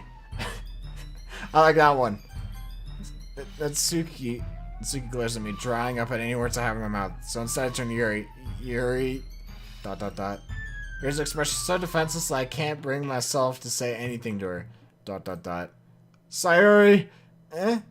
Yeah. Everyone's fighting's making Sayori uncomfortable. How could the two of you keep fighting when you know you're making your friend feel like this? Snuggly. Well, that's her problem. This isn't about her. I agree. It's unfair for others to interject their own feelings into our conflict. Yeah, unless Sayori wants to tell Yuri what a stuck-up jerk she's being. Oh boy, I made a bad decision. She would never. It's her immaturity that made her upset in the first place. Oh my god, dude, I made it worse. What have I done? Excuse me? Are you listening to yourself? This is exactly why nobody likes... Stop! Dash. Natsuki, Yuri, you guys are my friends. I just want everyone to get along and be happy.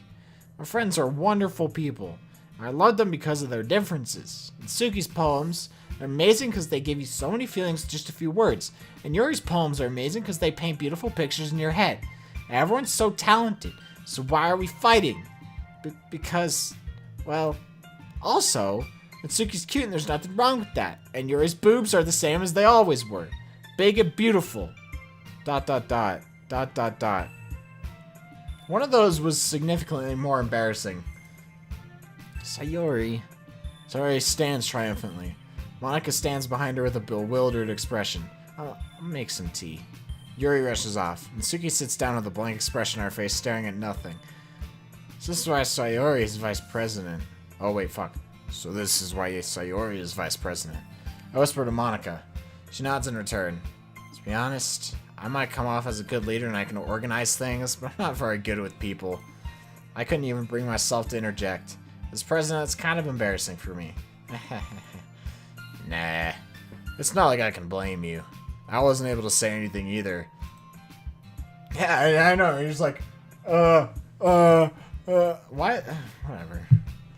Well, I guess that just means Sayori's amazing in her own way, isn't she? You could say that. She might be an airhead, but sometimes it's weirdly suspicious that she knows exactly what she's doing. I see. Take good care of her, okay?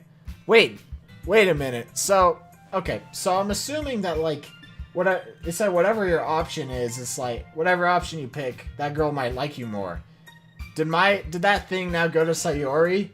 Because I didn't pick either of them? Because Monika wasn't even an option in that whole... You know what? I'm just gonna see how the thing plays out. Who cares?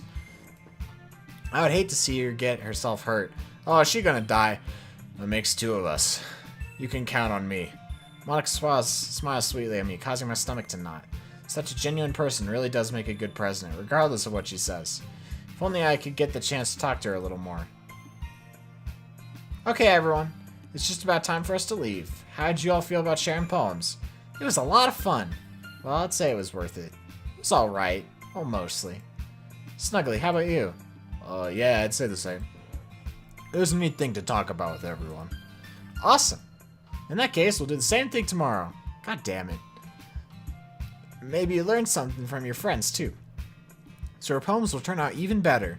I think to myself, I did learn a little more about the kinds of poems everyone likes. With any luck, that means I can at least do a better job impressing those I want to impress. I nod on myself with newfound determination. Snuggly, ready to walk home? Sure, let's go. Sayori beams at me. It truly has been a while since Sayori and I have spent this much time together. Can't really say I'm not enjoying it either. Sayori. What happened earlier? What do you mean? Between Yuri... Oh, between Yuri and Natsuki. So that kind of thing happen often. No. That's really the first time I've seen them fight like that. I promise they're both wonderful people. You don't hate them, do you? No, I don't hate them. I just wanted your opinion, that's all. That's not an opinion. He asked her a question. The answer was a fact. Whatever. I could see why they'd make good friends with you. Phew. Snuggly, it's nice I get to spend time with you in the club. But I think seeing you get along with everyone is what makes me the happiest. And I think everyone really likes you too. That's... Yee. Every day is going to be so much fun.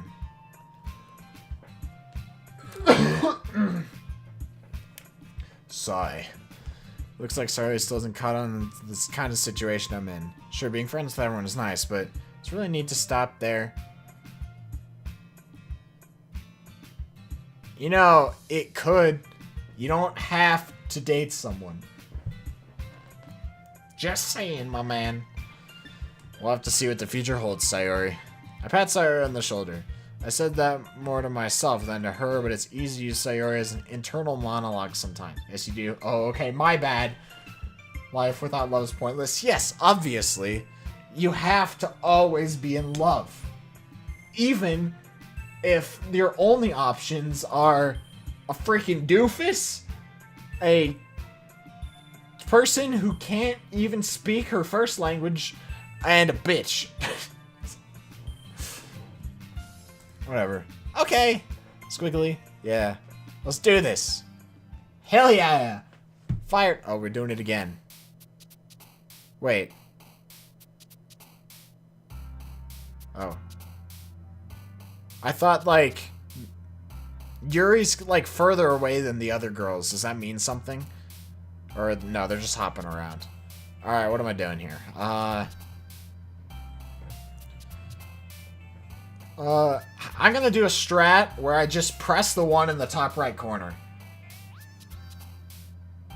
Papa, anime, disown, adventure, prayer, shopping, effluent, hurt, sunset, lipstick, jumpy, fluffy, lust, pout, vitality, puppy, clumsy, fear, joy, incongruent.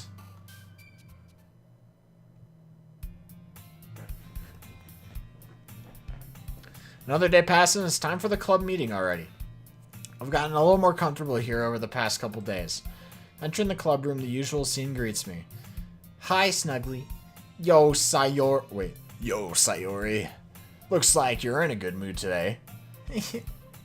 Fuck you. Stop it. I'm just not used to you being in the club, that's all. I see. That's a pretty simple thing to get you in a good mood. But I guess it's always the simple things with you anyway. Speaking of which, I'm kind of hungry. Will you come with me to get a snack? No thanks. That's not like you at all. I have my reasons. Why don't we take a look at your purse, Sayori? Why that all of a sudden? No reason, really. I just wanted to look at it. Sayori nervously retrieves her coin purse. She fumbles with the latch and gets it open. Then she turns it upside down and lets its contents spill out on the desk, in before Milky Way. Only 2 small coins fall out. Oh, never mind. I knew it. I can see right there. Oh, she was gonna have us buy something for her. Ah, Sayori, you sly fucker. That's not fair. How'd you even know? It's simple. If you had enough money in the first place, you would have bought a snack before coming to the club room. So either you're not hungry and want an excuse to take a walk, or you plan to conveniently forget that you spent all your money, so I would lend you some. But there's one more thing. Sly fucker. Ah, you almost got me. You're always hungry. And so that only leaves the one option. Oh, greater than, less than. I give up. Don't make me feel guilty. If you feel guilty, that means you deserve to feel guilty. Dang, what a savage. Ha ha ha. Yuri suddenly giggles. Eh? I didn't notice that she was listening in. Her face is in her book, as always. I wasn't listening or anything, Dash. It was just something in my book. Yuri. Tell Snuggly to let me borrow some money. Don't get me involved like that, Sayori. Besides, you should only buy what you can responsibly afford. And frankly, after pulling a mischievous little stunt like that, your suffering is fair enough retribution. ... Hey, listen, the girl's hungry. She can have food. Well, okay, well, I'm not gonna pay for her, though. I earned that money streaming video games on the internet.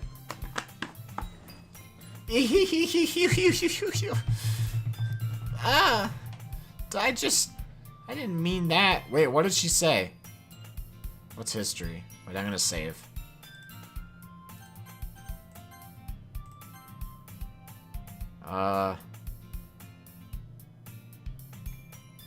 Oh, it's kind of kinky, I guess. Whatever. Gagan, this is Doki Doki Literature Club. I didn't mean that. I got too absorbed into my book. I really like when you speak your mind, Yuri. Doesn't happen much, but it's a fun side of you. Yeah, I don't know, people have been kind of like into it lately. There's more to it than just this typical stuff. I mean, so far it's not bad. I kind of like this poetry stuff that you do. So that's kind of cool, I guess. There's no way you could think that. You're right, though. I did something bad, now I have to accept the revolution. Retribution. That forced me to play it. Well, I was probably going to play it anyway. But yeah. Oh, I didn't even realize. I'm gonna move that up a little so that the name box is like not in the way. Yeah, there we go. That. Still, coming from you, Sayori, I guess there's a little devil inside all of us, isn't there? Don't let her fool you. Sayori knows exactly what she's doing. After all, she told you guys she was bringing me to the club before she even told me.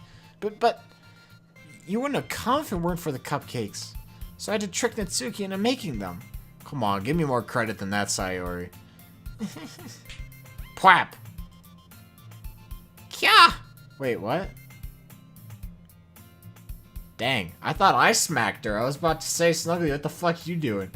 Out of nowhere, something smacks Sayori in the face and tumbles onto the desk. Ow. What was... Eh? A cookie! Pwap! Kya! Sure enough, it's a giant cookie wrapped in plastic. Sayori glances around. Is this a miracle? It's God! It's because I paid my restitution. Retribution. Actually, that one almost worked. Ah, yeah, I knew it was Natsuki. She fucking bought a cookie. Purple girl, that's fair. Though you did just come in. Show those eyes. Yeah, I got you.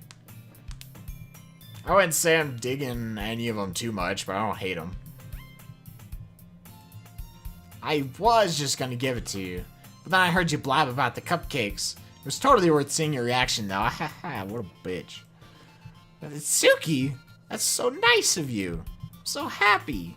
Sorry, hugs the cookie. Jeez, just eat it. Dude, Sayori's me. Legit. I got something in common with a number of all three of these girls. I like Yuri's freaking writing stuff. I kind of feel in common with that. Sayori's fucking hugging the cookie. That's me, dude. I'd hug a cookie. Natsuki is... I don't know. No, I don't... Sayori rapidly tears open the wrapper, takes a big bite. So good. Sayori suddenly crossed her hands over the mouth. Oh, there's fucking weed in there. I bit my tongue. Oh. You're going through a lot over just one cookie. Natsuki takes a bite of her own cookie. Yours looks really good too, Natsuki. Can I try it? Jeez. Beggars can't be do they not have the same cookie? Okay. But yours is chocolate. Oh, okay. Wait, so I'm gonna assume Sayori's is chocolate chip. Chocolate chip better than chocolate. I'm sorry, man. It just is. Yeah, why do you think I gave you that one? Fine. Still, I'm really happy you shared this one with me. Sayori gets out of her seat and goes to the restaurant and I don't... Dang. Ah, jeez.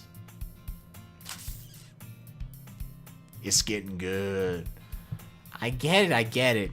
Cook's still in hand. Natsuki reaches up to nudge Sayori off her.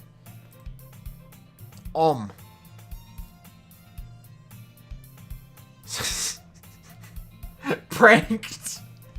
Sayori suddenly leans down, takes a bite out of Natsuki's cookie. But hey! You seriously just do that? Dang. Sayori slice. Fuck, dude. Sneaking in there. I like Sayori. Mouthful, Sayori trots away to safety. Yuri and I laugh as well. Dang. I like that one. Pretending you like your friend and then get the cookie. I like that one. I like that one. Jeez, you're such a kid sometimes. Monica, can you tell Sayori... Eh? Tsuki glances around. Monica isn't in the club room. Ugh. Where's Monica anyway? Good question. Have any of you heard anything about her being late today? Not me. Yeah, I haven't either. Nothing unusual. If she's okay. She's not okay. Of course she's okay. She's not okay. She's probably just had something to do with it. She's not okay. She's pretty popular after all. Eh? You don't think she... I know, dude. Fuck that sludgy guy. It's all about Snuggly. Snuggly knows what he's doing. She has a... Aha, I wouldn't be surprised. She has... extra toes.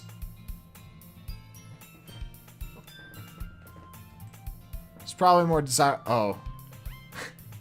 They meant a boyfriend. Ah, ha, ha. That's true. Excuse me. Suddenly, the door swings open. Sorry, I'm super sorry. Ah, there you are.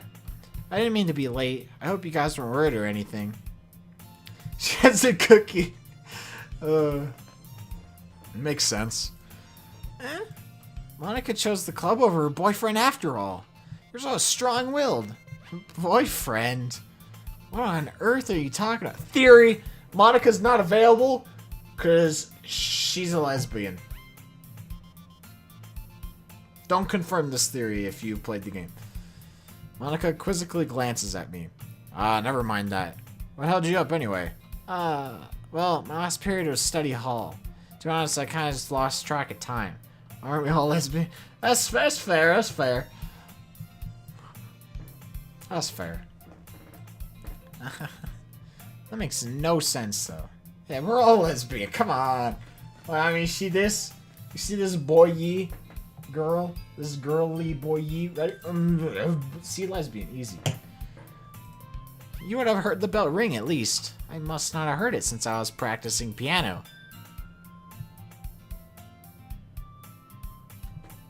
Thinking emoji. Piano in study hall?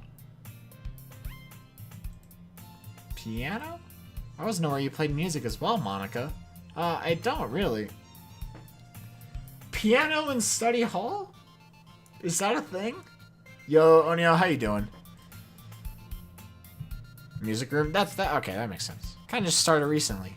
I always wanted to learn piano. That's so cool! You should play something for us, Monica. Is lewd stuff? No, this is different. Also, we can't play Sakura on stream.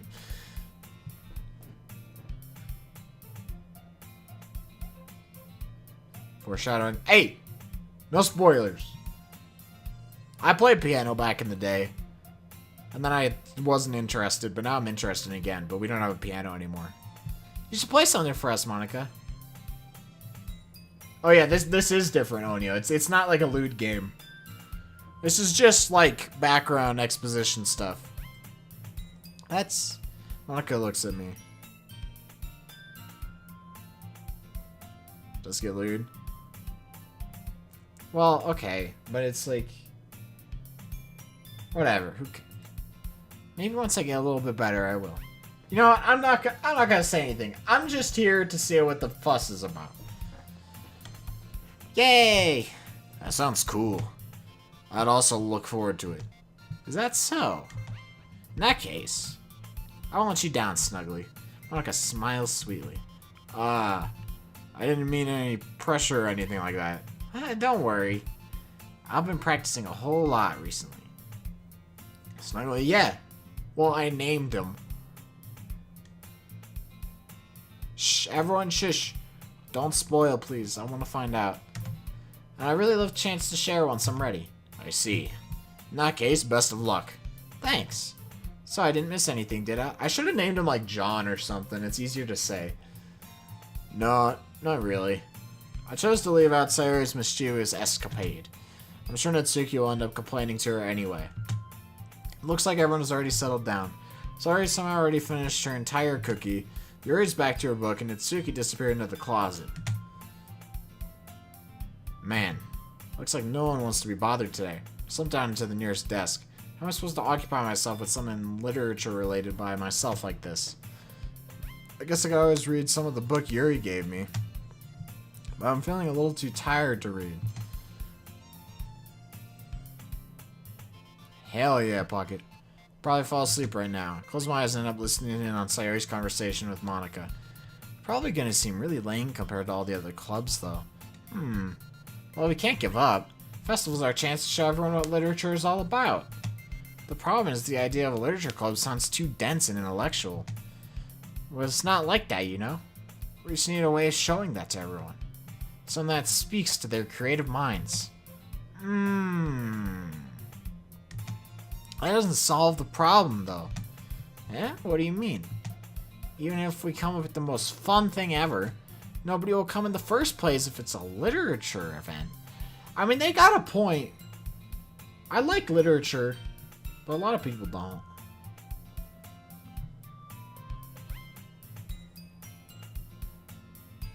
Dang, that's impressive, Alex.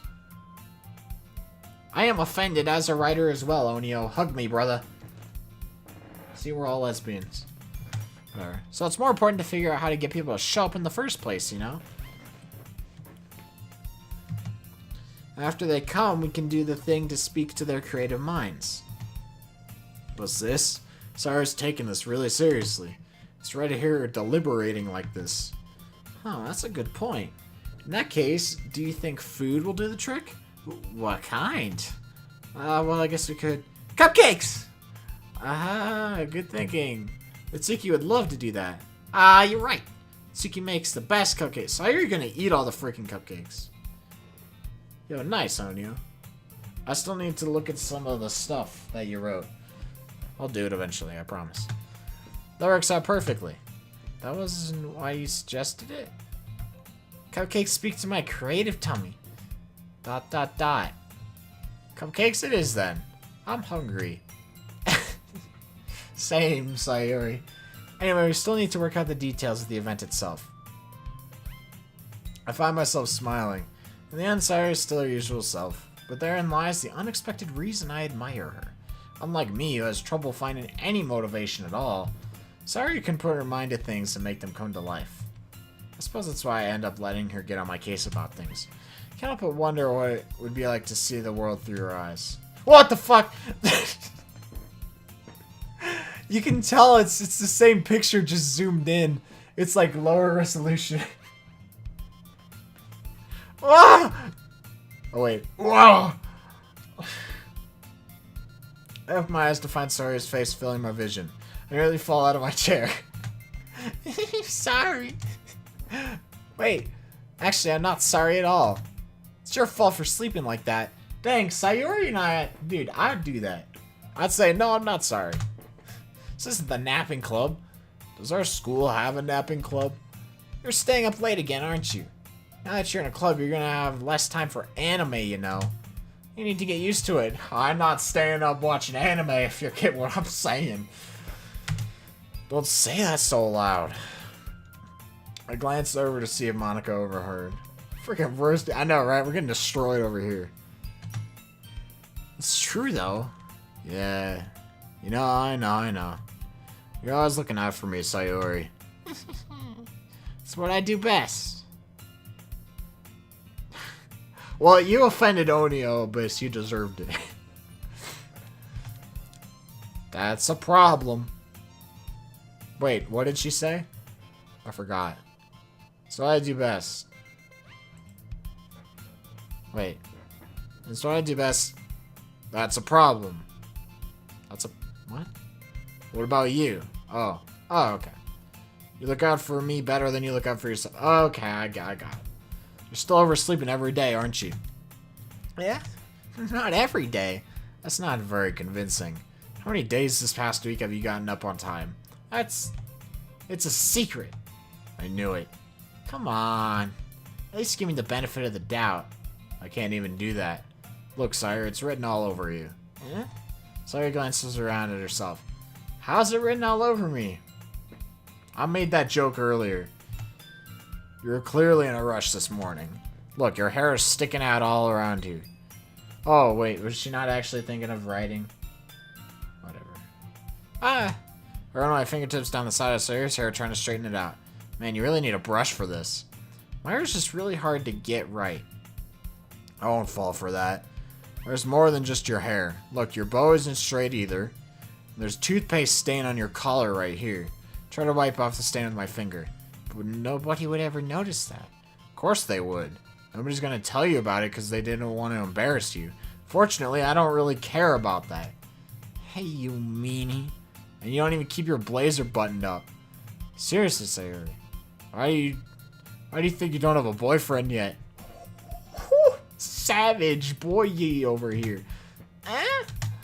That's super mean. Sorry, but you'll thank me later. Start to button her blazer from the bottom.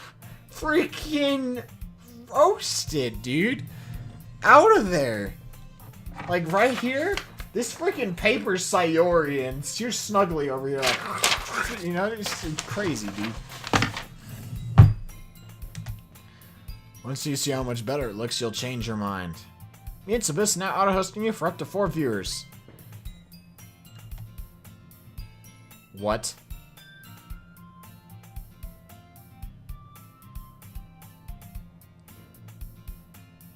Wait. What is the angle at which I am looking at her from?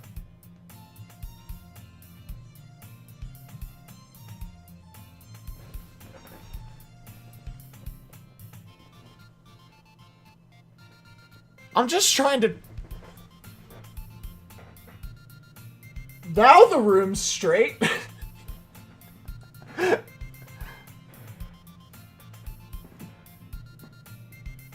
Computer generation? Oh. Yeah, computer gen... That's what I thought. But, like, then she's not standing straight.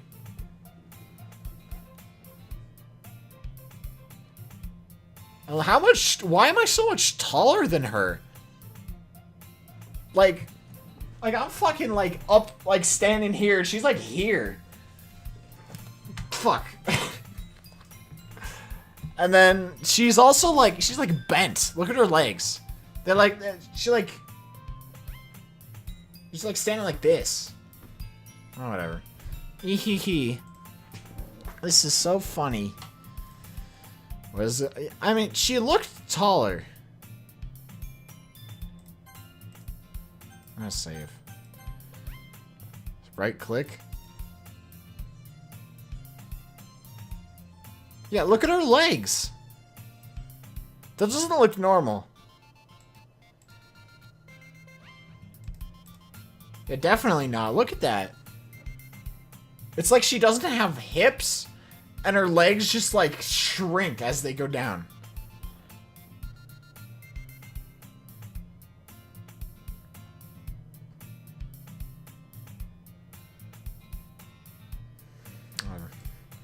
What is this? What is? Well, I was just thinking how weird it is to have a friend who does these kind of things. Eh? Don't say that. You make me feel weird about it, stupid. They don't exist. There you go. There you go. It's okay, though. I'm happy you were like this. Aren't you? I guess. Hey, be careful. The button might come off. Why is this one so hard to close? It's because of her boobs. I struggle to fully close the button near her chest. Does this thing even fit you properly? It did when I bought it. If you ever buttoned it, you would have noticed sooner that it doesn't fit you anymore. What are you smiling about? It means my boobs got bigger again. Boobs, right? Don't say that out loud. Anyway, you look much better now, so... I just feel strange to see Sayuri's blazer buttoned up like that. But it's so stuffy. Oh, fuck. That's not me saying that, is it? No. It's not. But it's so stuffy. Ooh. Bobs. 456. Wait, he PB'd again? Dang. Or, like, I guess it's been a few months since he PB'd, but whatever. It's not worth it at all. Sorry, hastily unbuttons her blazer once more. Phew. That's so much better. Sorry, puts her arms out and twirls around. Wait, so can I just, like, right-click? Oh, I can. Okay. So if I keep it unbuttoned then I won't get a boyfriend, right? Sexy show Bob and Vagana. What kind of logic is that? It's the one you said. Why are you saying that like it's a good thing? Because if I had a boyfriend, then he wouldn't even let you do things like this. And you'd take care of me better than anyone else would anyway. So that's why I'm keeping it unbuttoned. Sayori's into me. I am just a babe magnet. A year old? Has it really been that long since he got that? That's crazy. Stop saying all these embarrassing things.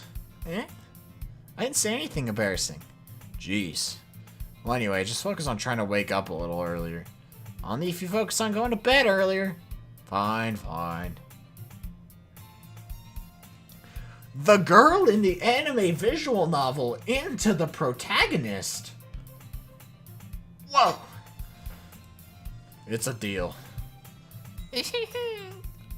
I guess we really are better taking care of each other than we are taking care of ourselves. Yeah, I guess so, huh? So maybe you should come wake me up in the morning. You're doing it again, Sayori. Oh, but I was joking that time. Octobert? Man, it's impossible to tell with you sometimes. Okay, everyone. Monica suddenly calls out. Why don't we share the poems we wrote now? Oh, it's poem time. Yay! Snuggly, I can't wait to read yours. Yeah, same. I can't wait to read my own. I fail to sound enthusiastic, but Sayori still trots away to retrieve her poem. October. Alright. Sayori, I guess. Let's just go in order. ... Oh my goodness! This is so good, Snug. Oh, I thought it was just gonna be like loot or something. I love it! Especially after yesterday's poem. You're too honest sometimes. Wait, so my poem yesterday was ass? I thought Artemis was just kidding. I guess it actually was just ass. No, but really. I want to put this on my wall. Can I? Sayori. I'm gonna take a wild guess, say there's gonna be a dialogue with freaking Yuri tomorrow. And then we're gonna read poems again. You must be seriously overreacting. I'm not a good writer at all. I honestly have no idea what I'm doing. Well, maybe that's why. Because I have no idea what I like either. Jeez. I'm sure Yuri's opinion has to be a little more constructive than this. Maybe even Natsuki's. Wait, what? Oh, fuck. I am Sayori's not Yuri. I got confused.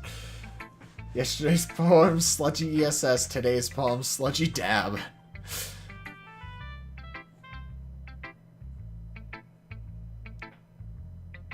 Poem the most? Like the dialogues before the poem? I think Natsuki would have loved my poem the most, right? On day one? Because of the words I chose? Wait, these dialogues depend on it?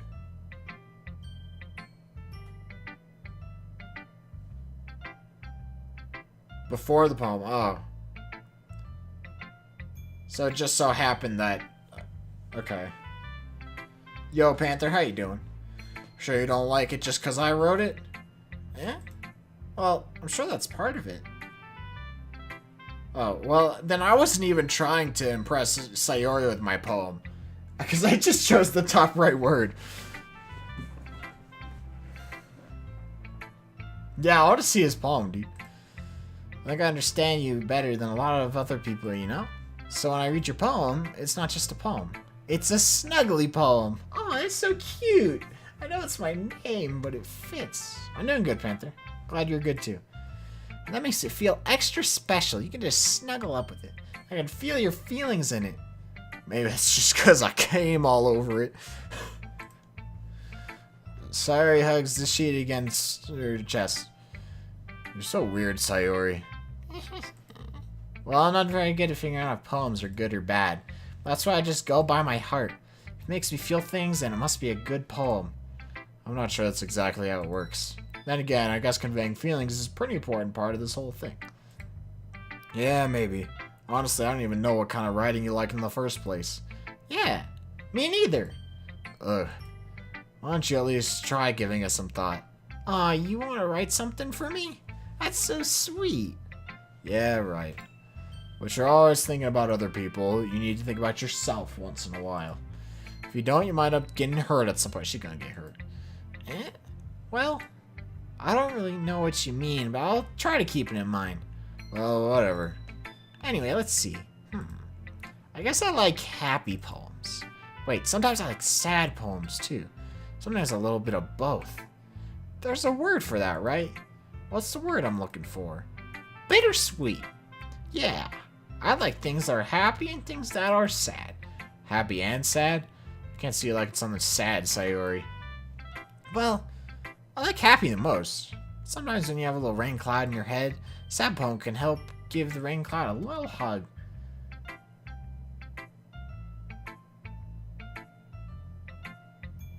Dang, you don't even have a creative writing elective? I at least have that at my school.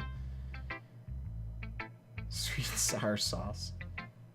Panther, when the girls first started to show up, I gave them like some wacky voices and I forgot immediately what I did. I'm really only giving a voice to Snuggly. It makes a nice happy rainbow. Sayori, that's unexpectedly poetic.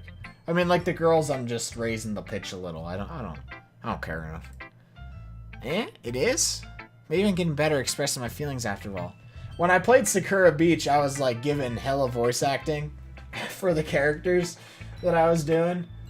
But there were like 3 characters, so there's more here.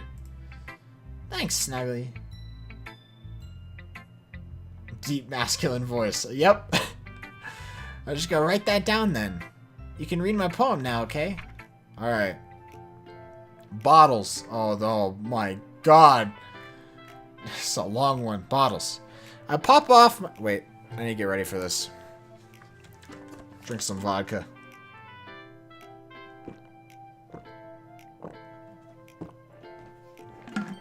Ugh.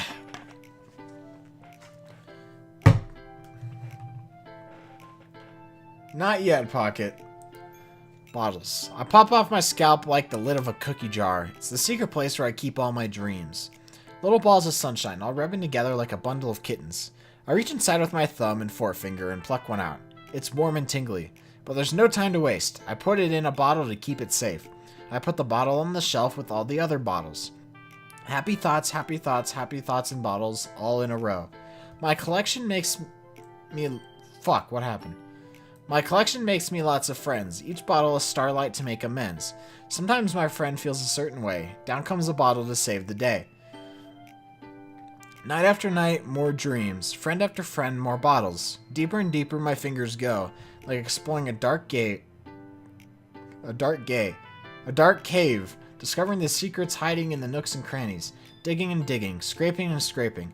I blow dust off my bottle caps. It doesn't feel like time elapsed.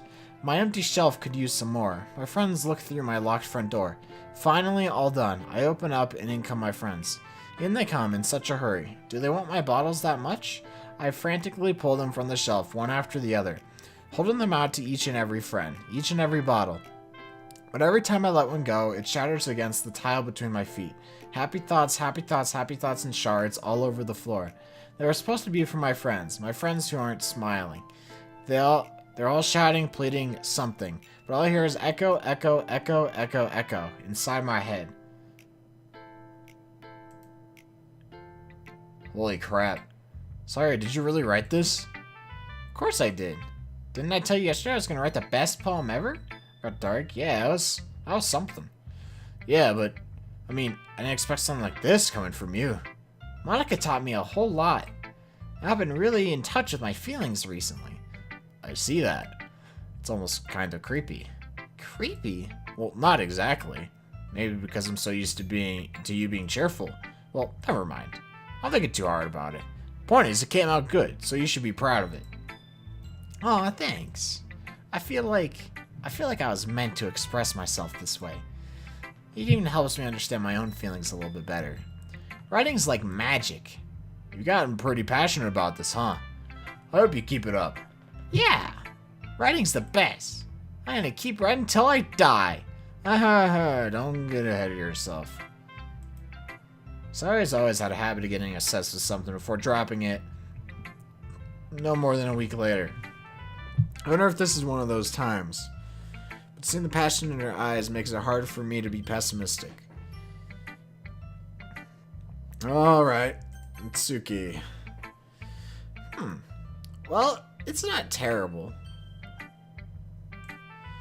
But it's pretty disappointing after your last one. Then again, if this one was as good as your last one, I'd be completely pissed.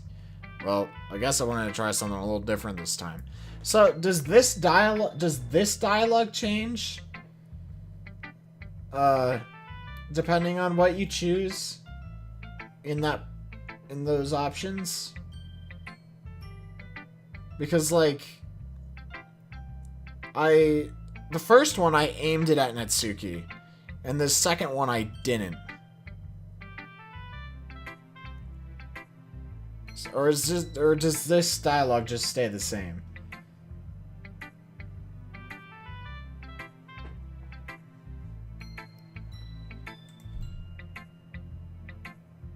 Put on my palm, huh? That's kind of cool, actually. Fair enough, you're still new to this, so I wouldn't expect you to find your style right away. God, there's gotta be like a ton of different options for dialogue and stuff. Utter demise, dang. This kind of reminds, come to think of it, this kind of reminds me of Sayori's poem from yesterday. Eh, you think so? Yeah, well, I guess if you've been friends with her for so long, you might be on the same wavelength. So, it just seems like, okay, well, yeah, that makes sense, is the day before this, I wrote mine targeted towards Natsuki, then I had that dialogue before her, and she was the one who liked my poem the most. This one, I had a dialogue with Sayori, and she really liked my poem. Alright. But she never really struck me as her type. Sayori has a type all of a sudden? Well, I don't know, but honestly, how can someone so fluffy spend so much time with someone like you? It's like she's dragging around a dead weight. Ugh, that was a little unnecessary. But think of it this way. If it weren't for me, she would probably just fly away like letting go of a balloon. You could say we each take care of each other in our own way. Whatever it is, I don't get it. Oh yeah, I guess I'm supposed to show you my poem. Here. Alright. 118. Oh, dang, that sucks, dude.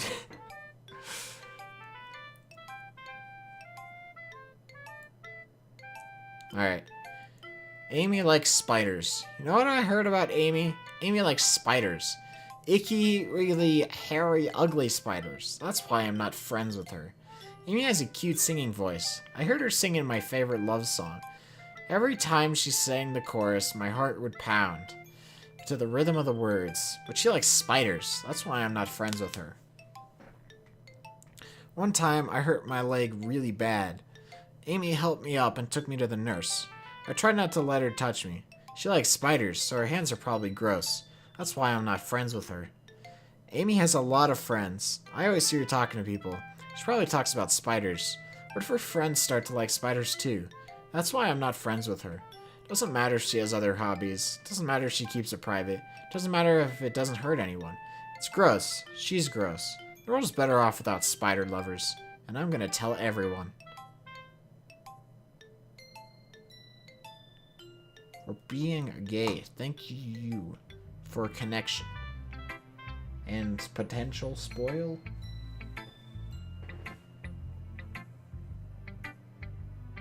Yeah, that actually makes sense. I probably would not have made that connection. Well, not the gay. Well, no, it's not necessarily for being gay.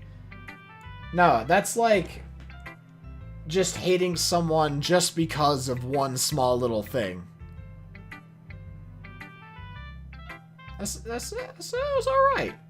Spider-Man does whatever Spider can. Not bad, right? Or anything. Yeah. It's quite a bit longer than yesterday's. Yesterday's was way too short. I was just warming up. It's a metaphor for speedrunners. Fuck, I know, right? I'm not their friends. Hope you didn't think that was the best I could do. No, of course not. Anyway, the message is pretty straightforward in this poem. I doubt I have to explain it. Sometimes you can explain complicated issues with much simpler analogies. Well, yeah, it's a valid interpretation, but it's more specifically about, like, people, like, disliking someone just for one thing. And gay is an example of that, but, you know, it's a number of other things.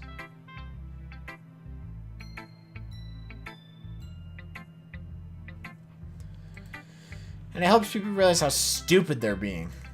Like, anyone would agree that the subject of this poem is an ignorant jerk. Do you know people like that?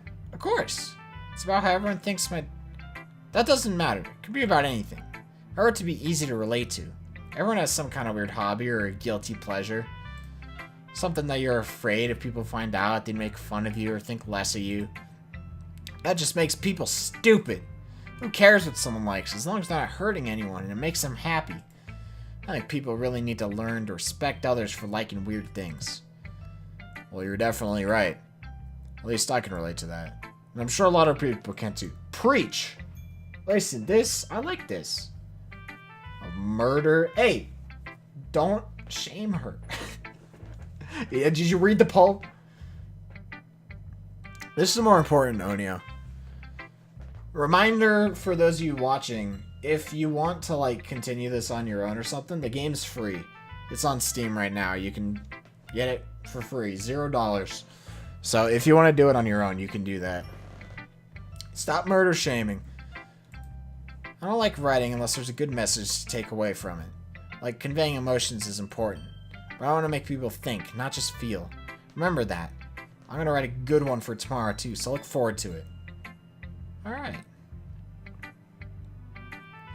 Everybody consents. Debatable. Let's see what you've written for today. ... Well done, Snuggly. Your skills are already improving. Yeah, that's pretty bad. Really? Thanks, Yuri. Coming from you, that means a lot. I'd say that's pretty bad, April. Don't hurt people. Reminder not to do that. Daily reminder. Eh? It's nothing. I'm just happy to help inspire fellow writers. Well, that's different, Onyo. It's like... Well, like if someone's suffering with a disease.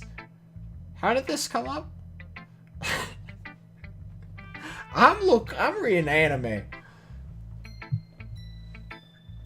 Oh, wait. Okay, sorry. This is completely off topic, but I just need to remind you guys of my boy, Pete Zerrell, being back. Can I get a Pete Zerrell in chat?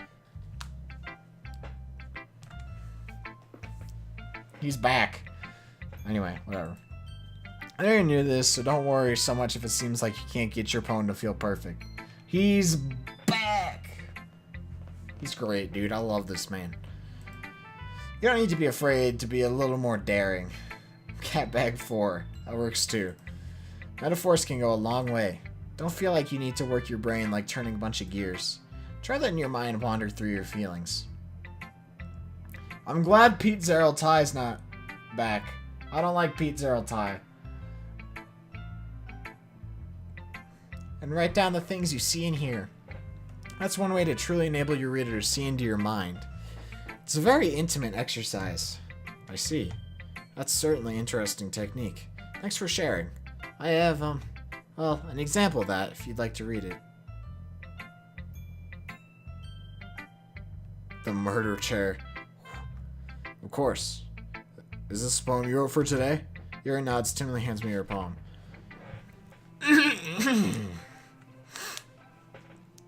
The raccoon. It happened in the dead of night while I was slicing bread for a guilty snack. My attention was caught by the scuttering of a raccoon outside my window. That was, I believe, the first time I noticed my strange tendencies as a wandering human. Wait. An unordinary human, sorry. Fuck. I gave the raccoon a piece of bread, my subconscious well aware of the consequences. Well aware that a raccoon that is fed will always come back for more. The enticing beauty of my cutting knife was the symptom. The bread, my hungry curiosity, the raccoon, an urge. The moon increments its phase and reflects that much more light off my cutting knife. The very same light that glistens in the eyes of my raccoon friend. I slice the bread, fresh and soft. The raccoon becomes excited. Or perhaps I'm merely projecting my emotions onto the newly satisfied animal. The raccoon has taken to following me. You could say we've gotten quite used to each other. The raccoon becomes hungry more and more frequently, so my bread is always handy. Every time I brandish my cutting knife, the raccoon shows me its excitement. A rush of blood. Classic Pavlovian conditioning. I slice the bread, and I feed myself again.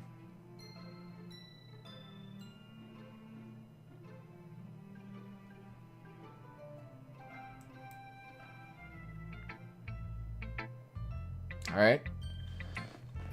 I was a little more daring with this one than yesterday's. I can see that. It's a lot more metaphorical. I don't know if it's my fault, but I can't begin to imagine what this poem is about. That's right. It's a bit closer to my preferred writing style, using the poem as a canvas to express vivid imagery, conveying emotions through them.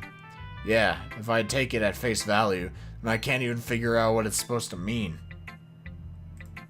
Well, I think it's something that different people can relate to in their own way.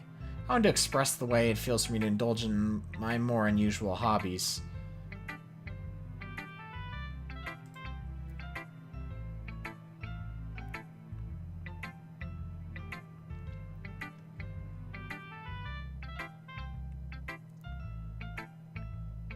Genre. I got weird hobbies. Hey! Everyone got weird hobbies. It's those sort of things I usually force to keep to myself, so I sometimes enjoy writing about them. You speedrun? He's got a point. Huh, that's funny. Didn't Natsuki also write something about that? About someone being ridiculed for a strange interest? Does the dialogue change depending on who you read first? Eh? She did? Yeah. She was talking about how it doesn't matter what you're into as long as you're not hurting anybody. She's right. I mean, does she really feel that way? Maybe if, like, you read Yuri's first and then Natsuki's, it changes a little bit. That makes sense. Yeah. Sounds like you two have that in common. That's interesting. They gonna bang. Yuri and Natsuki, gonna bang. To me, she seemed like the kind of person who'd make fun of my hobbies. But I suppose that's my fault for judging, isn't it? Please don't tell her I said that. Don't worry. I have no reason to. Okay. Well, thank you for sharing it with me. After all, if I hadn't learned to embrace my own weirdness, I would probably hate myself.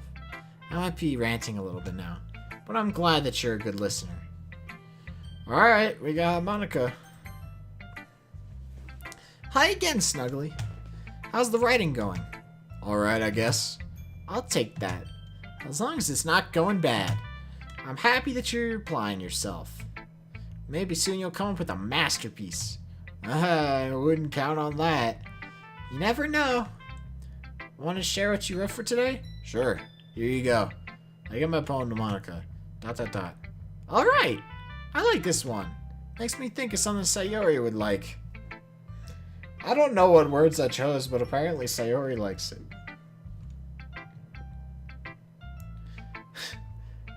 Smudgy Slile? I like that one. Is that so? You and Sayori are really good friends, right? I wouldn't be surprised if you had those sort of things in common. Well. We may be good friends, but Sayori and I are actually really different. Yep. Well, that may be the case. Maybe there are also some similarities that you wouldn't expect. The way she talks about you. It sounds like the two of you really care about each other's well-being.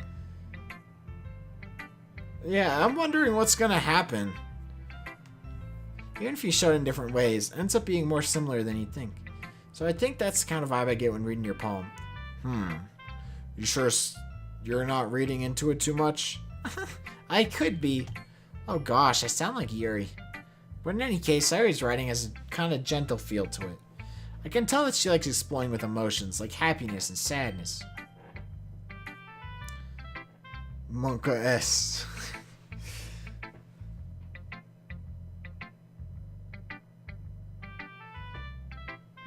Monica S. Who knew that someone so happy could enjoy sad things too? Yeah, that's totally unexpected. Well, to each their own. Ugh. I need more water. Yo, Martyr. Thank you for the have fun. How are you doing today? I'm gonna grab some water real quick. I will be right back.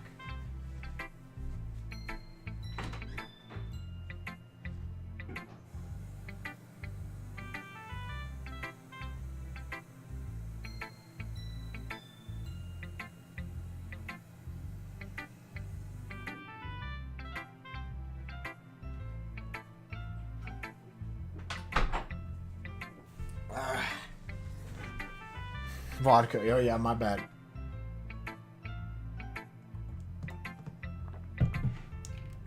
Monica's not best girl.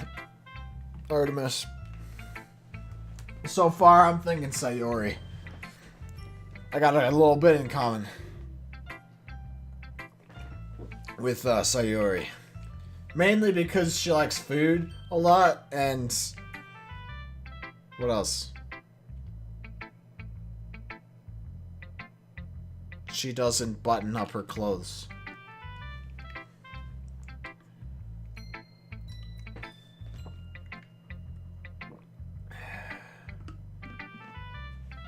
Alright, Panther. Hope you have a nice sleep. It's a pretty chill stream. I'm liking it. Alright. Well, to each their own. And you shouldn't be afraid to experiment a little bit either. Sucks dong. You can't even spell it right. Get out of here. But anyway, you want to read my poem now?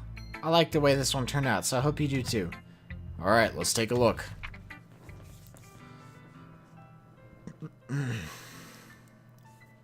That'd be neat. That'd be just swell. Save me. The colors, they won't stop. Bright, beautiful colors. Flashing, expanding, piercing. Red, green, blue. An endless cacophony? What? Of meaningless noise. Noise. It won't stop. Violent, grating waveforms. Squeaking, screeching, piercing. Sine, cosine, tangent. Like playing a chalkboard on a turntable. Like playing a vignol on a pizza crust. An endless poem of meaningless. Load me.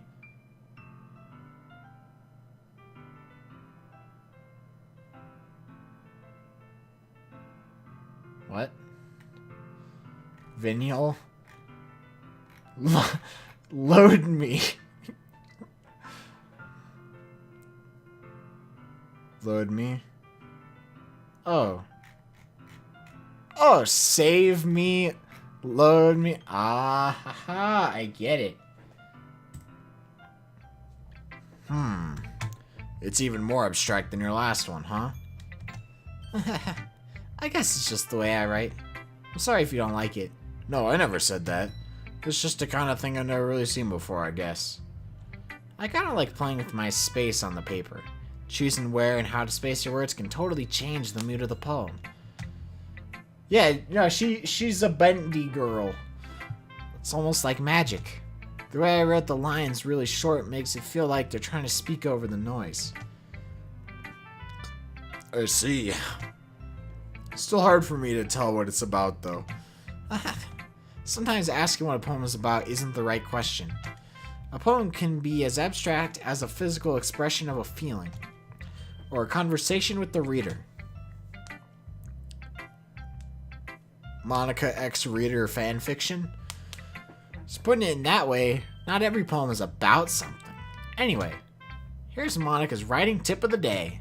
Sometimes you'll find yourself facing a difficult decision. When that happens, don't forget to save your game. Oh, you right. You right. Oh shit, more foreshadowing, I just realized. Well, we're gonna get some hard decisions. They're gonna want us to save, just in case. You never know when you might change your mind. Or when something unexpected may happen. Wait, is this tip even about writing? What am I even talking about? Wait, later in the game, are there decisions I can choose that, like, kill people? That'd be wacky. Well, good thing they give us, like, hella saves to choose from, dude. I'm gonna give, like, extra saves and stuff, just in case. What am I even talking about? Aha! That's my advice for today. Thanks for listening. When is this gonna get, like, more intense? I came in here for psychological horror, not cute anime girls. Come on. Okay, everyone. We're all done reading each other's poems, right? I have something extra planned today, so if everyone could come sit at the front of the room. Is this about the festival? Well, sort of. Do we really have to do something for the festival? It's not like we can put together anything good in just a few days. We'll just end up embarrassing ourselves instead of getting any new members. I don't know how much longer I'm gonna play because tomorrow at like 9:30 I have to go help my grandparents move some wood. Like hella wood for like 4 hours. So, like we're not moving wood the whole time, but we got some driving to do and stuff and whatever. Just characters. Yeah, it might not be a good idea. Alright, well, that's a concern of mine as well. I don't really do well with last minute preparations. Don't worry so much. We're gonna keep it simple, okay? We won't need much more than a few decorations. Sari's been working on posters, and I've designed some pamphlets that we can give out during the event. Okay, that's great and all, but that doesn't tell us what we're actually gonna be doing for the event. Sorry, I thought you heard about it already. We're going to be performing. Performing?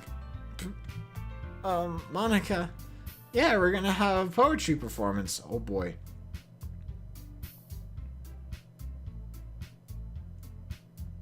Yeah, I mean, ideally I'd be playing this for multiple hours, but I don't want to be exhausted tomorrow, you know? I'm going to play it. I'm not going to finish tonight. I'll play tomorrow, though. Unless I get, like, freaked out or something.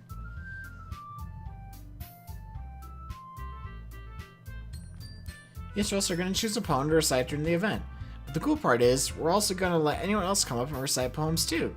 Sayori's putting it all on the posters in case anyone wants to prepare ahead of time. Sayori, who's been coloring a poster, holds it up for us to see. Are you kidding me, Monica? You didn't already start putting those posters up, did you? Well, I did. Do you really think it's that bad an idea? Well, no. It's not a bad idea, but I didn't sign up for this, you know. There's no way I'm going to be performing in front of a group of people like that. I agree with Natsuki. I could never in my life do something like that. Imagining it, Yuri shakes her head in fear. Guys. No, Sayori. I understand where they're coming from. Remember that Natsuki and Yuri have never shared their poems with anyone until just a couple days ago. It's a lot to ask for them to recite their poems out loud to a whole room full of people. I guess I kind of overlooked that. So, I'm sorry. But, I still think we should give it our best. We're the only ones responsible for the fate of this club.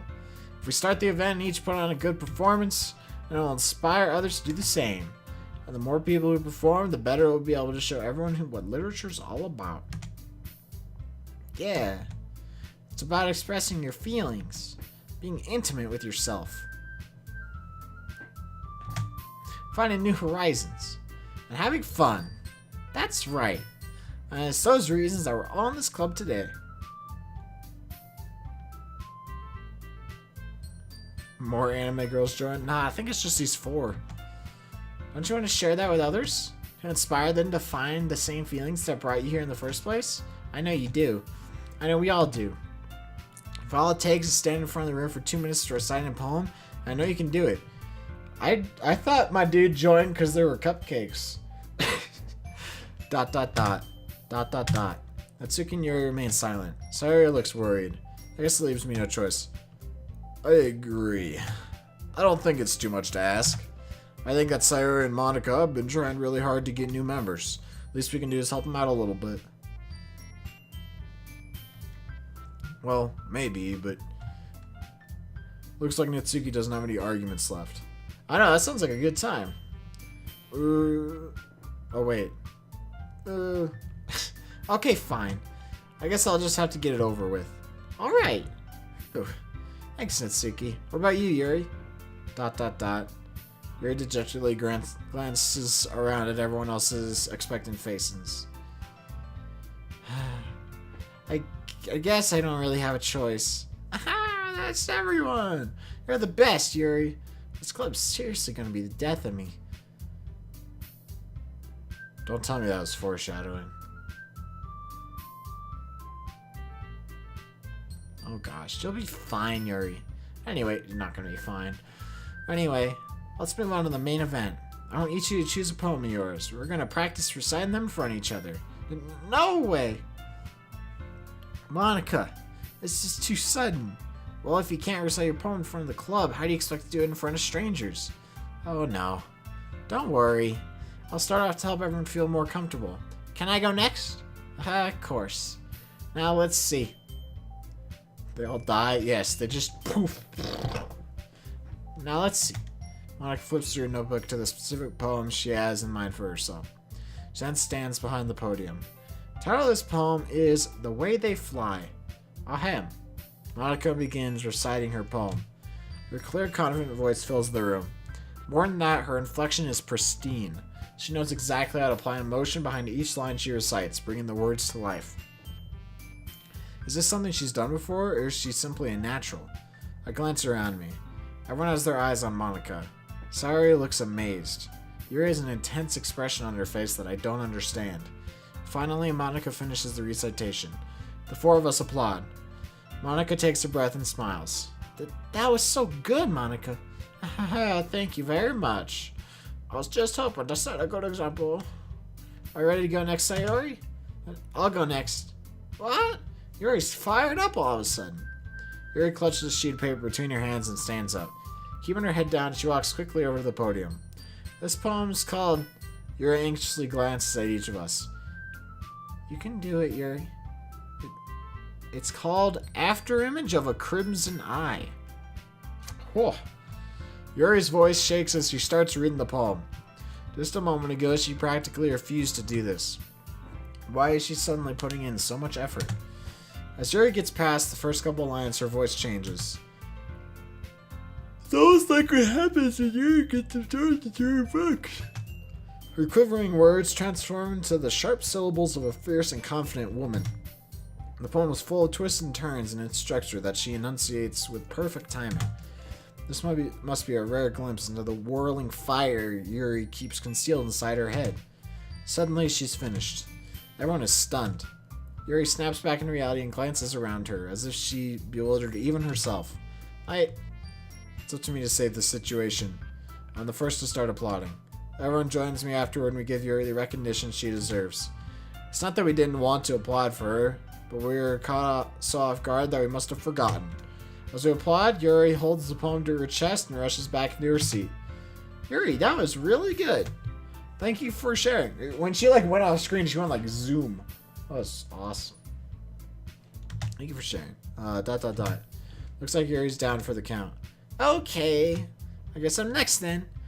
Sayori hops out of her chair and cheerfully walks to the podium. This one's called My Meadow. Haha.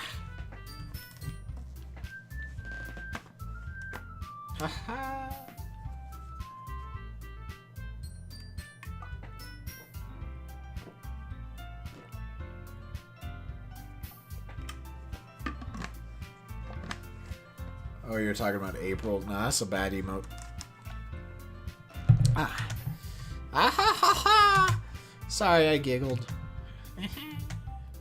Sayori. It's a lot harder than I thought. How'd you guys do it so easily? Try not to think of it like you're reading to other people. Imagine you're reciting it to yourself, like in front of a mirror or in your own head. It's your poem, so it'll come out the best that way. Yes. Okay then. Sayori begins her poem. Somehow it feels like your soft voice was made as a perfect match. Poe isn't aimlessly cheery like Sayori is. It's serene and bittersweet. If I were to read this on paper, I probably wouldn't think too much of it. But hearing it come from Sayori's voice almost gives it a whole new meaning. Maybe this is what Sayori meant when she said she likes my poems.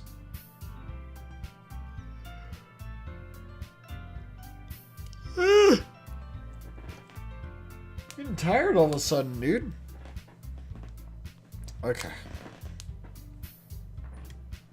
It can be. April is correct here. And we're talking about poetry here. It's like I get to reach more deeply into someone I thought I knew through and through. Sayori finishes and we applaud. I did it! Good job. Or, good job, Sayori. Even Snuggly liked it. I guess that's a good sign. What does that even mean? Came out nicely, Sayori. The atmosphere of the poem fits you really nicely, but it might be that other poems wouldn't work quite as well with that kind of delivery. I don't really understand. Can I put emojis in my poems? Sure, you can put emojis in your poems. That's a good poem, April.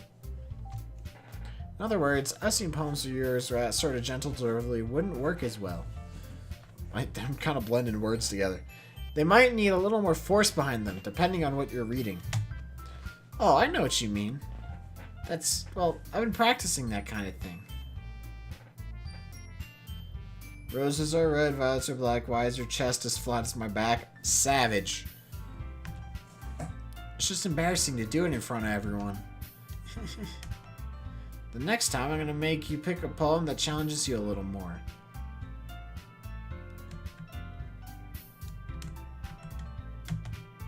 We don't have much time before the festival, you know? Okay. Now, who's next? Natsuki? Don't make me go before Snuggly. It's not like I can compare to you guys anyway. Might as well let Snuggly lower everyone's standards a little before I have to do it. Natsuki. It's fine. I might as well get it over with. It's not like I have much of a selection of what to read. Nice poem, April. I'll just have to go with what I wrote for today. I stand up and step in front of the podium. Everyone has their eyes on me, making me feel terribly awkward. I recite my poem. Since I'm not exactly confident in my own writing, it's hard to put energy into it. Despite that, once I finish, I receive applause anyway. Man, I got pity applause. Sorry, I'm not really good as everyone else. Don't worry about it so much. I think it's less about your abilities and more about your lack of confidence in your writing. That's something I'll improve over time, though. Yeah, maybe. Alright then. That just leaves you, Natsuki. Yeah. I'm going. Natsuki begrudgingly gets out of her seat and makes her way to the podium. The poem is called... Are You All Looking At Me? Because you're presenting. Huh. Anyway, the poem's called Jump. Natsuki takes a breath. Once she starts reciting the poem, her sour attitude disappears a little. While she's still a little unenthused, her poem has a rhythm and rhyme to it. Oh, is that your poem, Onio? I like that poem. Cat Bag 1, Cat Bag 2, Cat Bag 3, Cat Bag 4, Sludgy Dabs, Sludgy Are You Serious Right Now Bro, Sludgy ESS, Sludgy 11. I like it. It's Natsuki's trademark style and it works surprisingly well when spoken aloud. The words feel like they bounce up and down as if giving life to the poem. Natsuki finishes and everyone applauds. She hops back to her seat. That wasn't so bad, was it? Easy for you to say. Yo, this reminds me of like in 5th grade, we had a poetry unit. And someone like came in and we were like learning all about poetry and stuff. And we had an assignment where we had to read about, or we had to write about the first time we did something. Like a certain thing.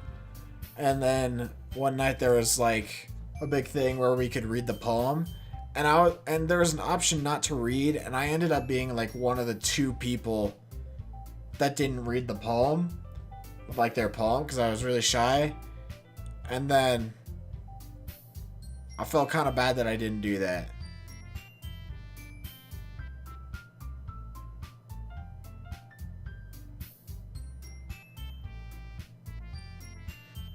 Roses are red, fuck DD Polis, I'm in emote Sludgy ESS.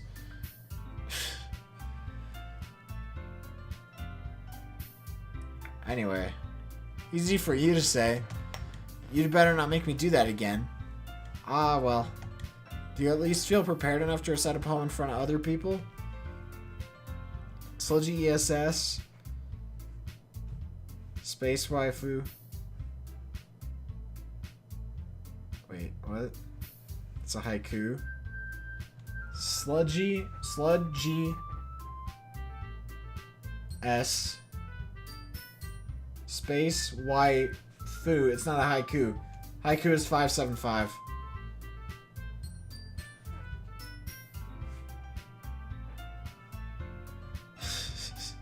Those are slashes, Onio. I mean, doing it in front of other people would be way easier. I can put on whatever face I want for other people. When it's just my friends, it's just embarrassing. That's a surprise, Natsuki. I think it would be the other way around for me. Well, that's just how it is, so. Yo, Onio, thank you for the triple host. Well, I guess in that case, you won't have much to worry about for the festival. That said, I want to thank everyone for coming, though. Or coming through? Is that what they said? Coming through. It might be hard, but I hope that you all have an idea of what it's like now. Make sure you pick a poem and get enough practice before the festival, okay? I'll be making pamphlets, so let me know ahead of time what you'll be reciting. This is a long day. This is like day 3 of the club. Jeez. I should probably find some other poem to recite instead. That's fine, too. It doesn't have to be your own. I'm already pleasantly surprised that you're putting in all this effort for the club.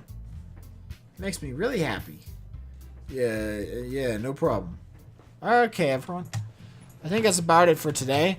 I know the festival's coming up, but let's try to write poems for tomorrow as well. It's been working out really nicely so far, so I'd like to continue that. As for the festival, we'll finish planning tomorrow, and then we'll have the weekend to prepare. Monday's the big day. I can't wait. Well, I can do this. Alright. I stand up. There's no way I'll be able to find the same enthusiasm as Sayori and Monica, but I'll do my best to get through it. If it's for the sake of the club and impressing Monica, then I'll have to do my best. Ready to go, Sayori? Yep. Look at you two, always going home together like that. It's kind of adorable, isn't it? Oh, Sayori and Snuggly like each other. Oh. Jeez, guys. Don't make it such a big deal out of it. Must be a little nice, though. Well, how am I supposed to respond to that? Punch her in the face. Wait, no. It's okay, Snuggly. You don't have to say it. Whatever. Let's go already. I want to come with Sayori once more. Even though it's only been a few days, a lot of things have already changed. But today, Sayori's been a little quieter than usual on the way home. Hey, Sayori. ... Sorry, I was spacing out. Ah, no wonder. I was thinking about something from earlier. I like how we get to... I mean... Sayori fumbles with her words. So let's just say that one day Yuri asked to walk home with you. Huh? What would you do? What kind of question is that?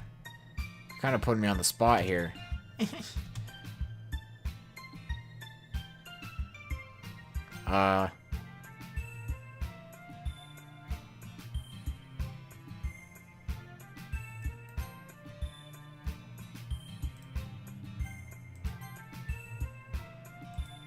I'm just gonna do an extra save. Viewing a few of the screenshots, don't think you'll be able to watch the whole playthrough. Oh god. I'm like so worried about what's gonna happen. Oh, it's still lock home with Sayori. Sure. Sayori. You really think I'd ditch you for Yuri? Yeah? But she's so beautiful and smart. Jeez. I already see her in the club every day. Besides, you always seem to really like going home together. I wouldn't just ruin that for you. You're so silly, Snuggly. Think about me too much sometimes. You would deserve it if she wanted it. Wait. You would deserve it if she wanted it, so... Sorry, I've already made up my mind. I really can't figure out sometimes. Sorry. Besides, what's the point in speculating something that's never gonna happen? The conversation trails off. Oh, it's gonna happen. It's kind of a weird thing for Sayori to care so much about. But I don't respect her and keep her happy too. Then again, the festival's only a few days away. Who knows what will happen in that time? Hour sleepover at most? I feel like it's possible I'm easily disturbed. Okay, I'm just saying. Like, the game, when it opens up, it says, don't play if you're easily disturbed. And I'm worried that I might be easily disturbed.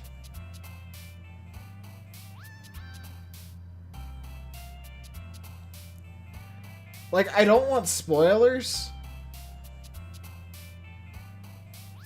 But I want to find out what happens. But I don't want to be, like... Alright, well, you know, I'll figure... If I see what happens and I find I can't handle it, then whatever.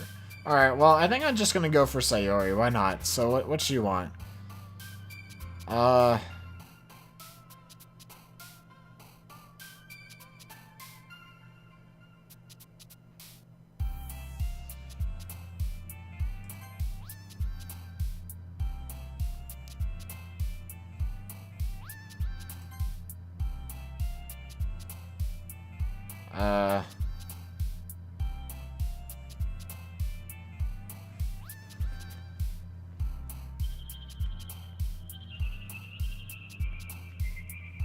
Monica's not even an option.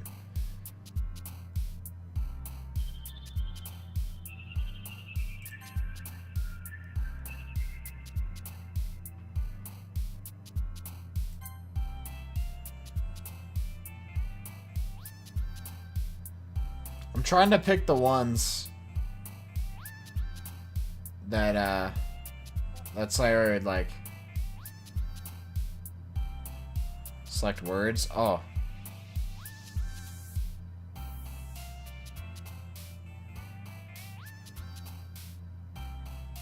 So like when you select it, it'll say if it's good for one. Okay.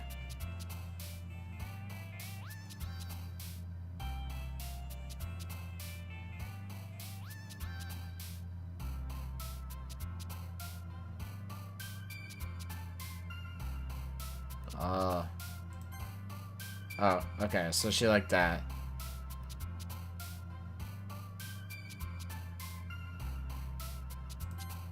God damn it, I keep choosing Natsuki, or fucking, what's her name? Whatever. Yeah, guys, not too many spoilers, please.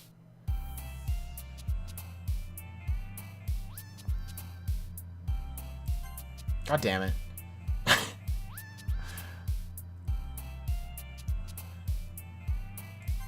God damn it.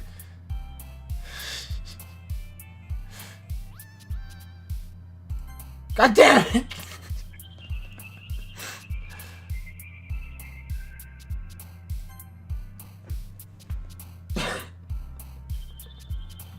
I want to pick Sayuri.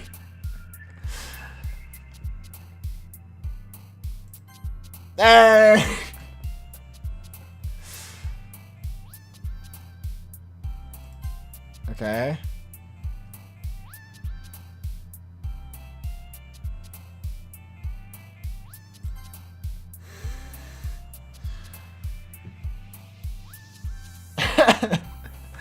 I don't know enough.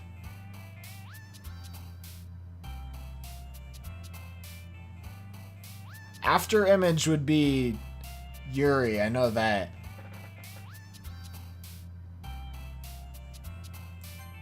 Haha.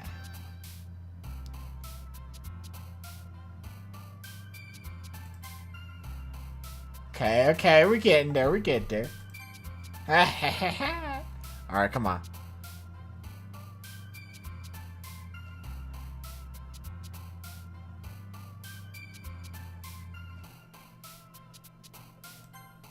Dang, I had a feeling that might be Yuri. What?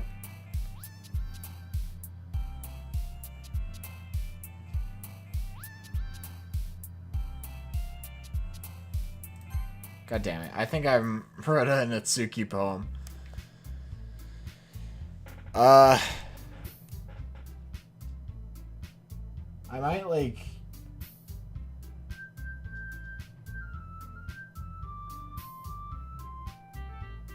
I don't want to stop.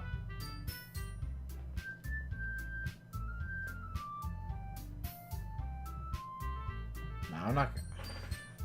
I want to go to bed, like... Not super soon, but somewhat soon.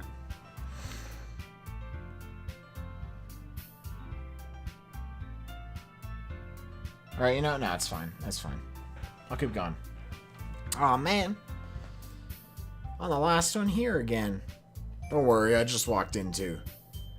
Were you practicing piano again? Yeah. You must have a lot of determination. Starting this club and now picking up piano. Go to bed. No, that's... If I'm doing this, I'm only doing it until, like... the end of this day or whatever. Well, maybe not determination.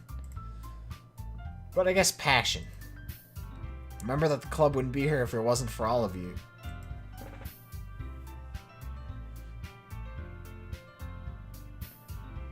Well, hey, a cliffhanger is fine because then you guys can see how I react to it tomorrow. I'm super happy that you're all willing to help out for the festival too. I can't wait for the festival. It's gonna be great. Huh? Weren't you complaining about it just yesterday, Natsuki? Well, yeah. I'm not talking about our part of the festival. But it's a whole day of school where we get to play and eat all kinds of delicious food. Undertale.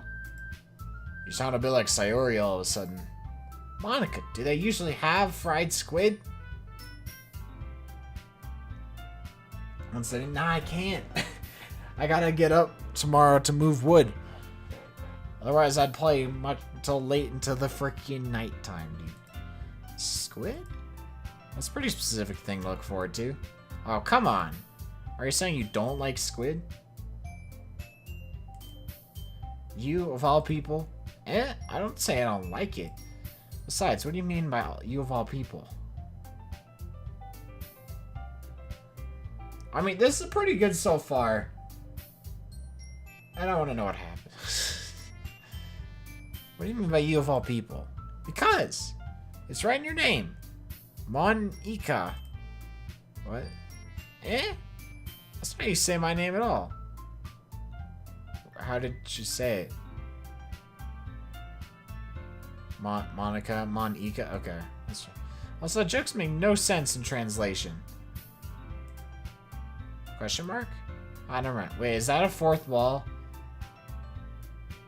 joke?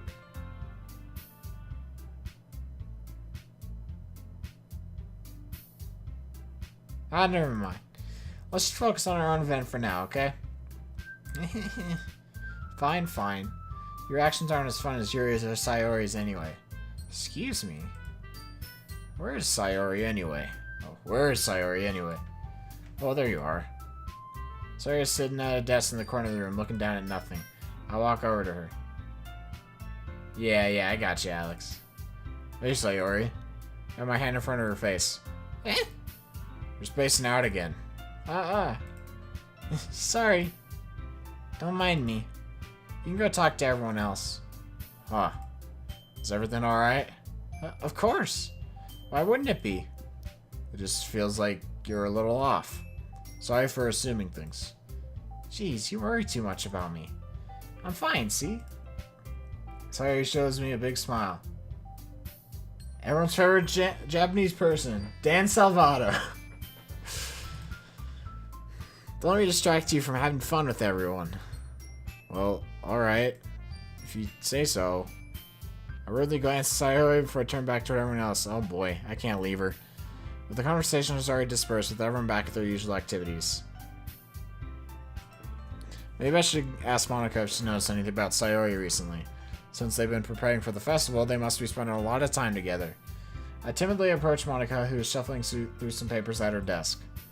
Snugly, what's up? Hey, this might sound a little strange, but have you noticed anything up with Sayori recently? Anything up with her? In what way do you mean? Maybe I'm reading into it a little too much, but she seems a bit downcast today. Oh, you think so? I can't say I've noticed anything about her. Monica peers across the room at Sayori, who's idly dragging a rubber eraser up and down at her desk. Maybe there's something on her mind. But I'm surprised I'm not the one asking you, Snuggly. You certainly know her a lot better than I do. Yeah, but she's never really like this. She's always talked to me about things that bothered her. This time when I asked her, she was really dismissive. Sorry, I know it's not your problem. I just wanted to ask if you knew anything, so I'll drop in now. Oh no. It's important to me too. I mean, I'm also friends with her. And I also care about the well-being of my club members, you know? Maybe I'll try talking to her myself. Eh? Are you sure about that? She seemed like she wanted to be left alone. Are you sure? Maybe she just has a hard time bringing it up with the person of interest. Person of interest? What do you mean by that? I'm saying that maybe the thing on her mind's you, Snuggly. Ooh. Me?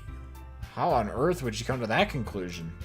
Well, I probably shouldn't say too much, but Sayori talks about you more than anything else, you know? Eh? She's been so much happier ever since you joined the club. It's like an extra light was turned on inside her.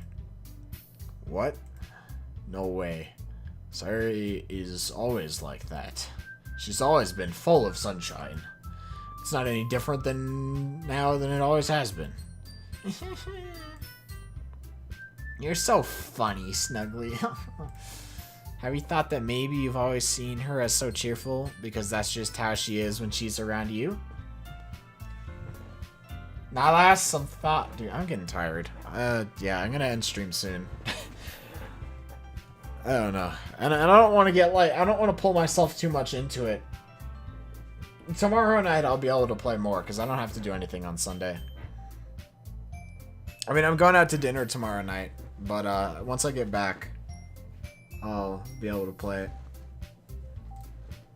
Ah, I said too much. I'm sorry, what do I know anyway? I didn't mean to jump to conclusions, so you should just forget about what I said. I'll try to talk to her, so try not to think about it for now. Ah, alright. Monica smiles meaningfully. You miss me? Well, I'm not done yet. I don't know. I know she said to forget about it, but I already know that I won't be able to get her words out of my head. Monica stands up from her desk and walks across the room to where Sayori is sitting. I watch her kneel down next to Sayori and gently talk to her, but she's keeping her voice so quiet that I can't hear her from here. I sigh and sit myself down. I know Sayori told me not to worry about her and to have fun with everyone else, but it's impossible to do when she's behaving like this. Exactly how much do I care about her that I'm letting this weigh me down so much? Now it feels like I'm the one behaving out of the ordinary. Well, there's nothing I can do besides wait for Monica. Hey, you. Eh? I look up to see Natsuki next to me.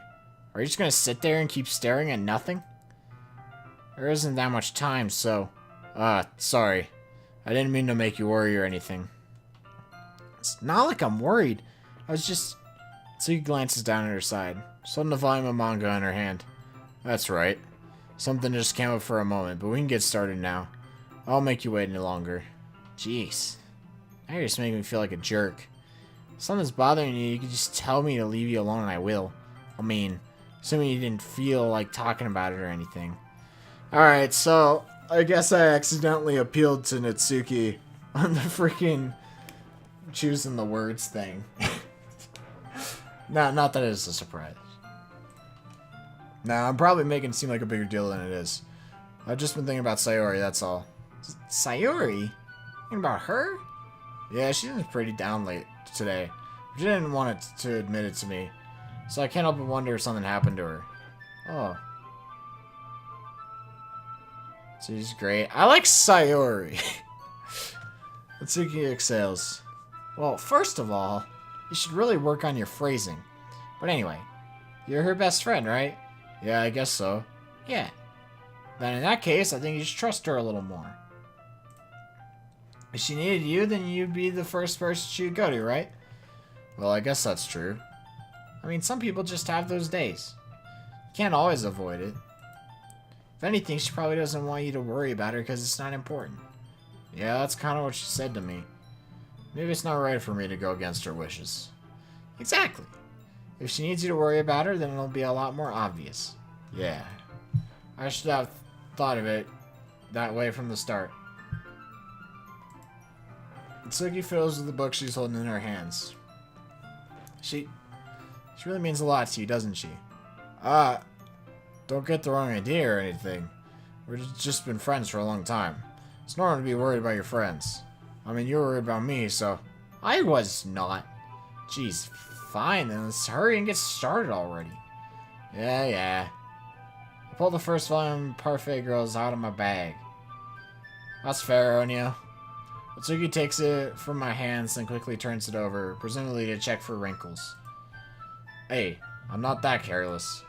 I handle manga all the time, you know. I just wanted to make sure. Can you blame me for being paranoid? I don't give people my manga every day, you know. That's true. I don't blame you. Well, anyway, let me put this one back. I'm gonna go get the next one, okay? Natsuki makes her way to the closet. I follow. So you're gonna tell me everything you thought, right? Where did this volume leave off again? I forget. The chapter ended when Minori and Alice found... Monica! Natsuki's voice resonates out from inside the closet. Eh? I peer inside. All of Natsuki's books are lined up on the top shelf. Did you move my manga again? Oh, sorry. Teacher got mad at me for taking so much space in her closet, so I had to move some stuff around and clean up a little bit. It's all still there, I just had to reorganize it a bit. Top shelf is far above Natsuki's head. She makes a futile hop trying to figure out how to reach her manga. Jeez. It's so inconvenient. I'm moving these all back down. There's plenty of room on these shelves. And besides, they're really pretty to look at when they're all lined up. Eh?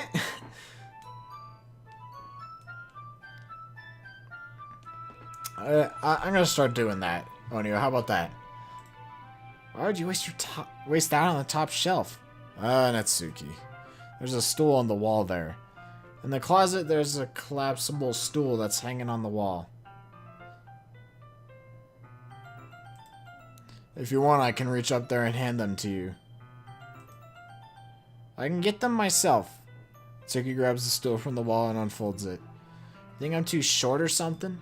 I mean, I knew it! Well, you know what? Just watch me.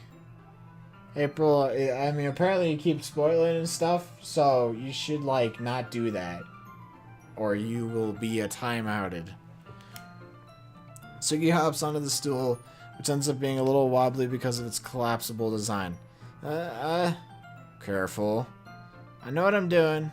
Stand on the stool, and Suki's fingertips reach for a touch. She gonna die. Stool would be enough for me to easily grab the books, but Natsuki is being stubborn as usual. Natsuki uses her fingers to scoot one of the smaller boxes to the edge of the shelf. See? Kya!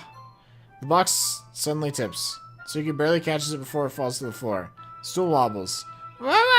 Hey, greater than, less than. Losing balance, Natsuki hops off the stool. Thankfully, she was able to stay on her feet. She holds the box triumphantly. There! Having almost fallen, Natsuki is a bit shaken up. Jeez. No need to prove yourself to me. There's no way you'd be able to get the bigger boxes like that. I can reach them, so just... I said I can do it. I don't want your help, okay? I'm gonna get a chair, so just hang on. Natsuki forces her way past me out of the closet. Let's see. Classroom chairs have the desks attached, so they're too inconvenient to fit into the closet. Aha! Natsuki trots over to the teacher's desk, which has a computer chair behind it. She rolls it on its wheels back over to the closet. It's a little dangerous since the chair swivels and rolls, but I already learned my lesson, so I'll keep my mouth shut. Ush. Ush? Natsuki climbs onto the chair and then slowly balances onto her feet. Since she refuses my help, I take a swing with my back against the side of the doorway and simply watch. Oh, I take a seat with my back against the side of the doorway and simply watch. Aha, there we go.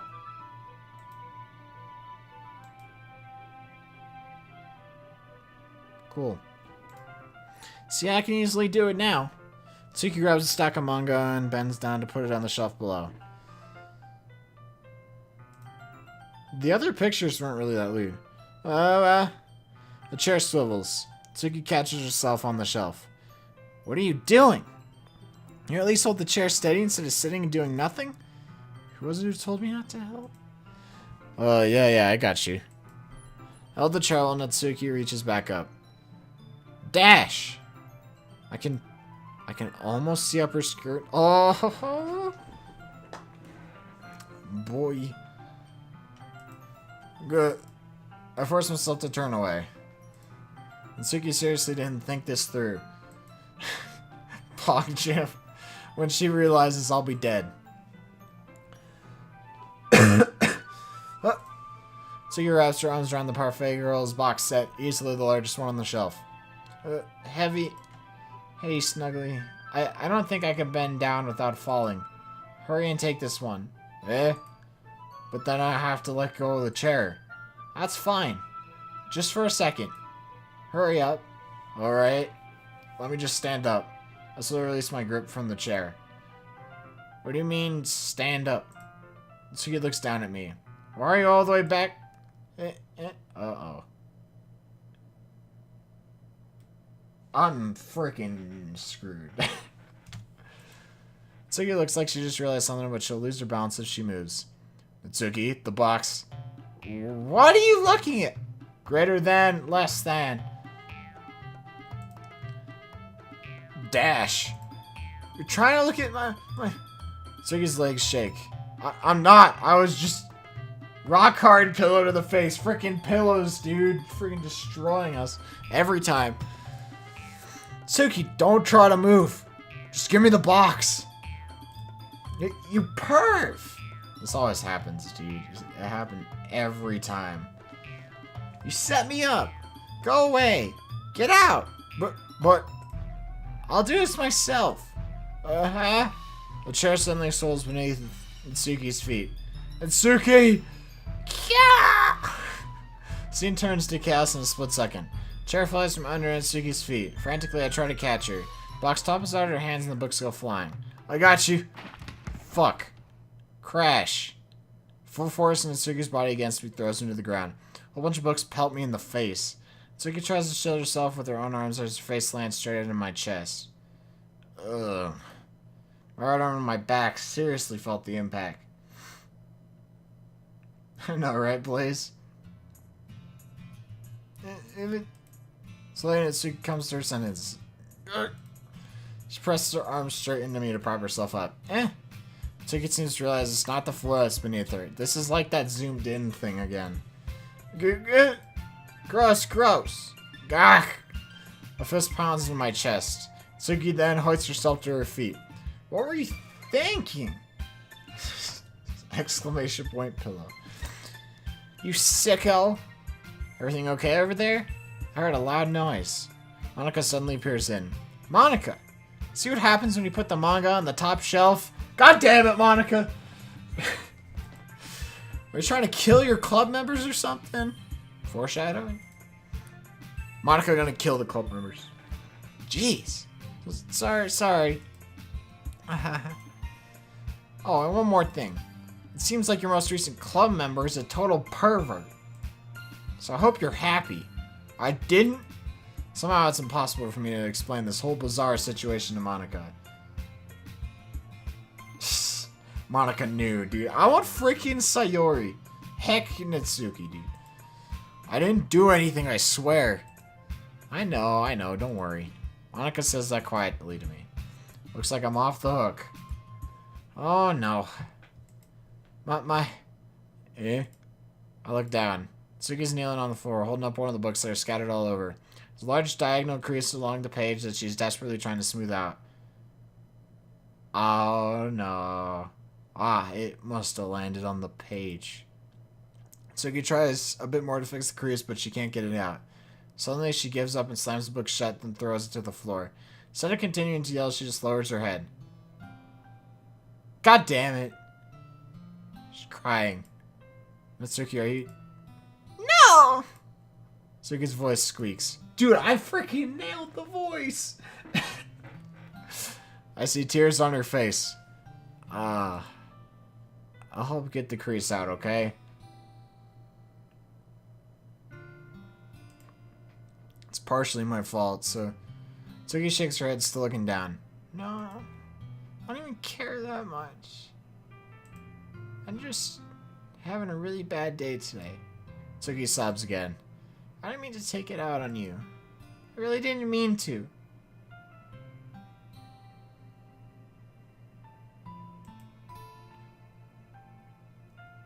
It's fine. Is there anything you want to talk about? God damn it, dude. I'm gonna feel bad if I have to, like, choose one of these girls. Because I just kind of, like, no, don't spoil her or anything, but I feel like if I choose a certain girl, other girls are gonna, like, die or something. Like, I just don't know what to expect, and I'm thinking that the worst might happen, dude. Tsuki shakes her head. Just, every day is so hard. I just want to come to the club and... Tsuki falls silent again. See, here's the deal. Is I like Sayori, but Natsuki has, like, no friends or something. I don't know anything about Yuri. I haven't done, like, anything with her. I can't press her, so I can only do what I know how to do. Alright. I'll help clean this up. And I'll move the rest of your manga for you. I'll pick up volume 2 of Parfait Girls. We'll set this one aside. Let's let cheer you up a bit, right? We can get started on it once I'm done here.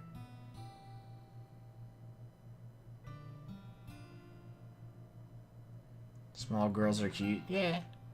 But I mean, I'm looking at the personality.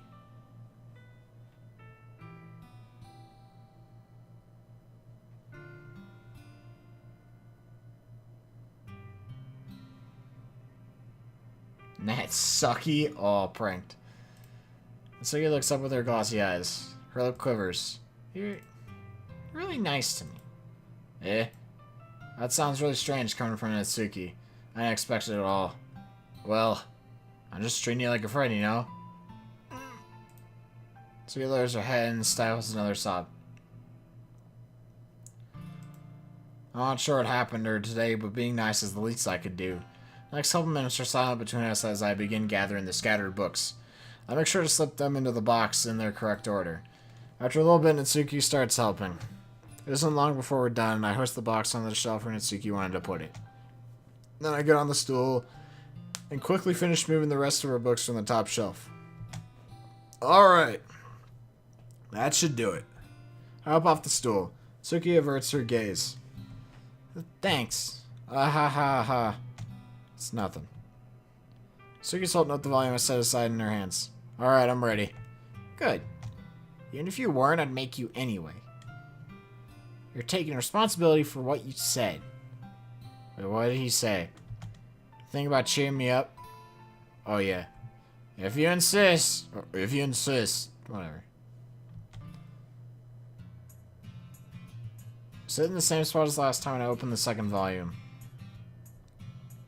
Yeah, I got you, Blaze. I mean, I don't like hate her. I don't really like her, though. I'm just kind of indifferent. Well, like, but, I mean, I like her. But not like a ton, you know. It's in the same spot as last time I opened the second volume. Suki's mood quickly improves, laughing and pointing things out to me. She's surprisingly sharp, making note of a lot of subtle repeated jokes and background elements. Hey, listen. Listen, okay? You guys can like who you like. And Suki, she's alright. She's alright, okay? She got some deeper stuff going on here. She had a bad day, okay?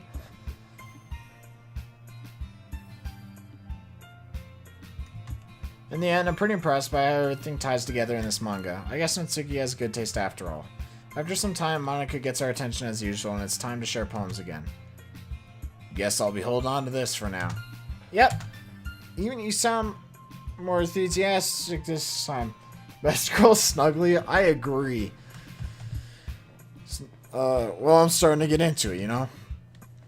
Ee-hee-hee! Get that fucking E out of here. Told you. Yeah. I return to my seat and slip the book into my bag. Alright, I think I'm done for tonight.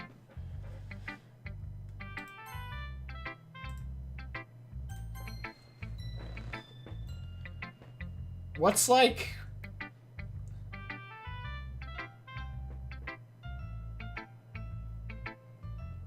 Finish the day. Alright, I'll finish the day. Let me go to the bathroom real quick, though.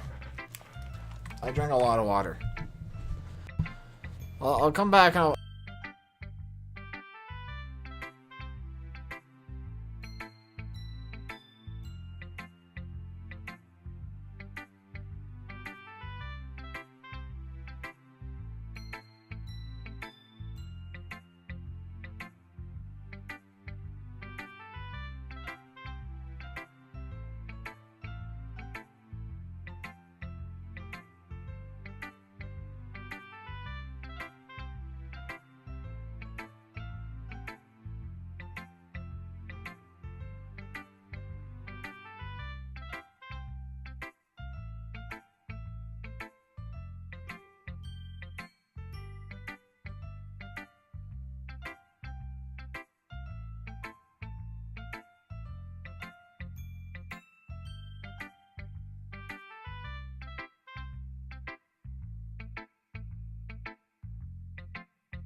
I think it occurred to me, I think I muted my mic and then kept talking, at least for like 2 more sentences.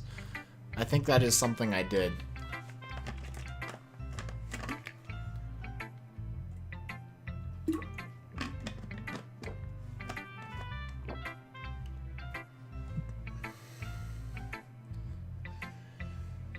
Alright. Let's finish this day.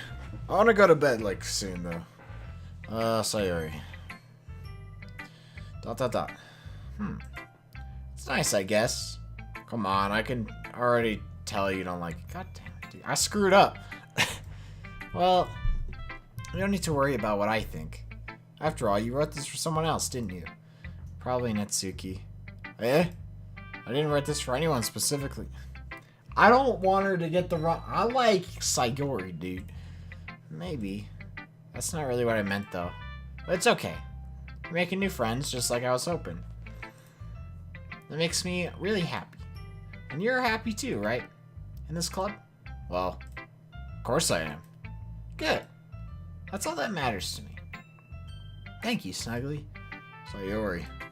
Is there something wrong? Huh? No, nothing.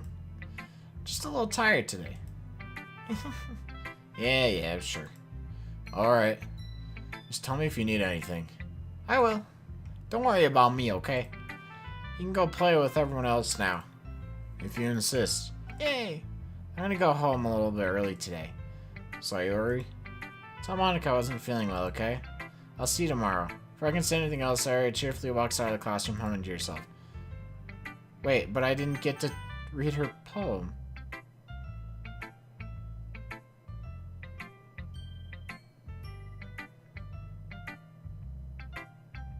God, dude. I should have tried harder to choose the right words. Yeah, I feel like I screwed up, dude. I tried to do Sayori, and I'm not really doing that. Alright, whatever. Natsuki. ... Natsuki reads my poem. She keeps glancing at me, then back at the poem. Right now she must have read it more than once. Question mark? Is it that bad? No, it's not. It's good, it's really good, okay? There, I said it. Ugh, this wasn't supposed to happen at all. Why can't you just be bad at this? The poems are supposed to impress you, not the other way around. You're trying to impress me? Obviously. You think I'd let you enjoy Yuri's writing more than mine? Give me a break. Well, in that case, what's the problem with me trying to impress you? I'll tell you, Dash. Tsuki's face freezes, like she just realized something. You're trying to impress me? No, I'm not. Tsuki vigorously scans her eyes over my poem one more time. Then the poem slips out of her hands, flutters to the floor. I have to use the bathroom. Red face, Tsuki quickly walks out of the room. Hey, Snuggly. Did you do something to Natsuki? I saw her rush out like that. You didn't do anything terrible, did you? No. I just told her that. My voice gets caught in my throat. There's no way I could tell Monica I'm trying to impress Natsuki.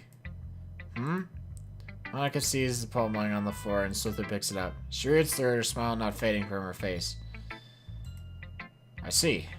You wrote this for Natsuki, didn't you? I mean, not really. No, I didn't.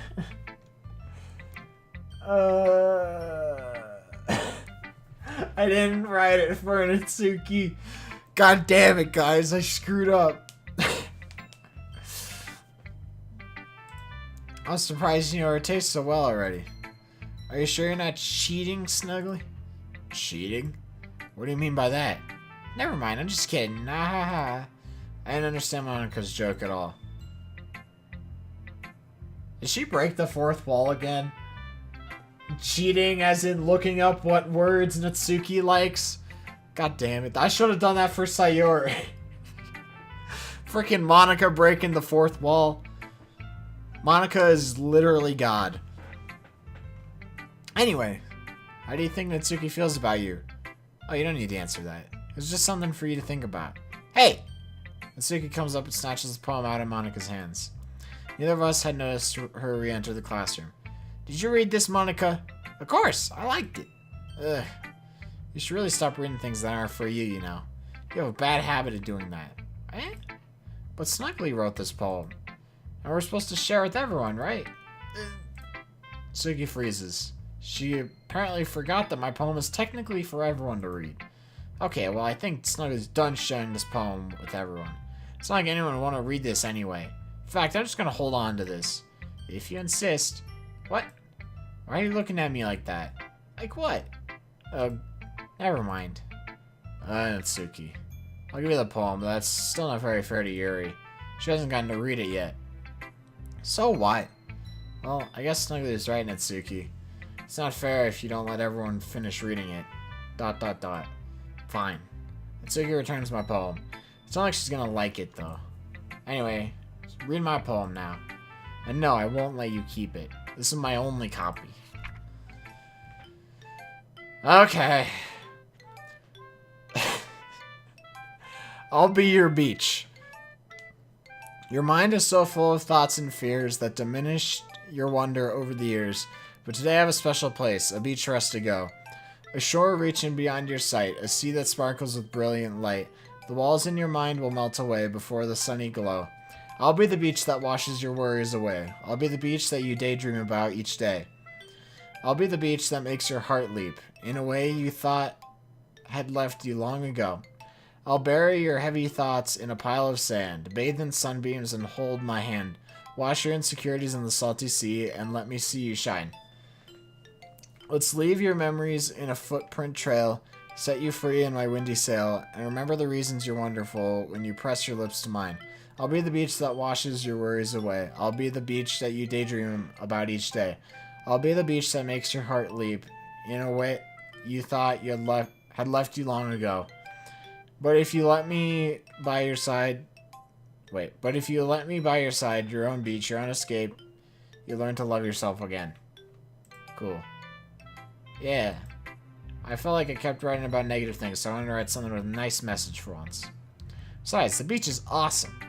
Kinda hard to write anything negative about the beach. Debatable. Sunburns.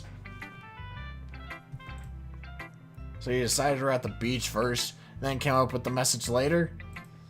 Yeah, well, it's only because of what happened yesterday. I mean, after a year and I realized we kind of wrote about the same thing. She wanted to pick a topic and have us both write about it or whatever. Ugh. You can really see her doing that, too. You just write about a simple topic, then trying to impress me by coming up with something all fancy. Well, it's not like I care. I just did it anyway.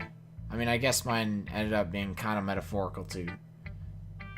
Yeah, for a while, the wallpapers I set on my background were beaches. Not with a girl on it. They were just beaches. But recently I've taken to this like kind of galaxy looking paint, and I like, here, take a quick look. I liked this one. I'll probably change it soon though. I like switching it up and all that. Anyway. I mean, I guess, oh fuck, I read that. But there's nothing wrong with doing that once in a while. At the very least, it was good practice. Oh yeah, cause frickin' Monica saw it already. Alright. Well done, Snuggly. You definitely improved your writing over the course of these few days. Has my advice been helpful to you? Yeah, definitely. I'm glad. Sharing our writing like this, it's a lot more fun and rewarding than I anticipated. I need to remember to thank Monica. I think we all felt a little awkward at first. But now it seems like everyone's enjoying sharing their writing and seeing what others think. I guess I can't really disagree. I was afraid this whole thing would be a chore. But it's a great way for me to spend some personal time with all the girls in the club. But it's been fun getting to know everyone and their writing. And I guess doing some writing myself. Well, have you learned anything about yourself, Snuggly? Eh? Well, you know how I like to say that writing is a very personal way to get in touch with yourself. In the end, it doesn't matter if you're a good writer or a bad writer. And even my opinions are just opinions, you know? As always, I believe what's most important is exploring and discovering yourself. That's comforting.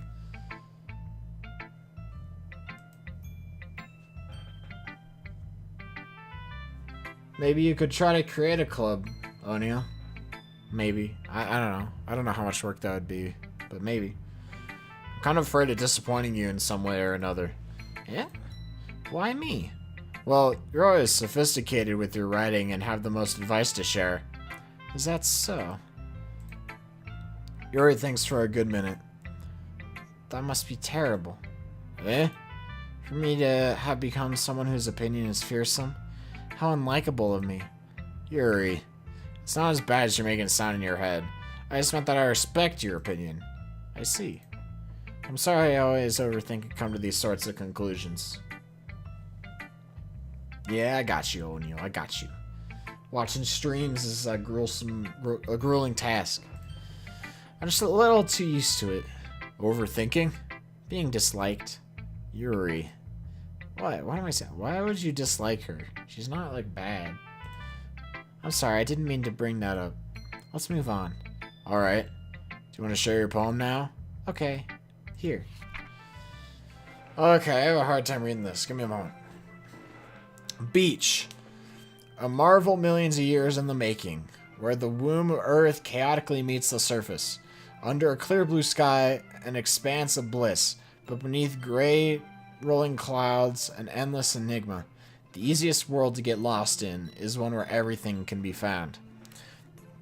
One can only build a sandcastle where the sand is wet, but where the sand is wet, the tide comes. Will it gently lick at your foundations until you give in? Or will a sudden wave send you crashing down in the blink of an eye? Either way, the outcome is the same, yet we still build sandcastles. I stand where the foam wraps around my ankles, or my toes squish into the sand. The salty air is therapeutic. The breeze is gentle, yet powerful. I sink my toes into the ultimate boundary line, tempted by the foamy tendrils. Turn back, and I abandon my piece to erode at the shore. Drift forward, and I return to Earth forevermore. I'm aware that the beach is kind of an inane thing to write about, but I did my best to take a metaphorical approach to it. Yeah, Natsuki already told me about it. Warnings. God, everyone's freaking talking about, like, looking at the images. I'm worried what the images... She did? She didn't say anything weird, did she? She just wanted us to write about the same topic again. I'm supposed to better compare the differences in our writing styles or thought processes.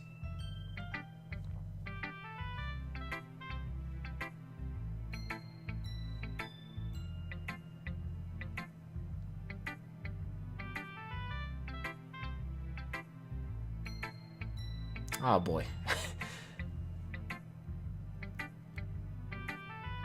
Okay, guys, don't spoil. Be careful. Anyway, it was her idea. Knowing her, it's no surprise that she wanted to do something like that. She probably just wants to show off. It's not like I have a particular interest in her writing style. I just went with her request. But, well, I suppose it's not so bad to write about something simple on occasion. It can be refreshing, you know? It's good for me to calm my thoughts once in a while.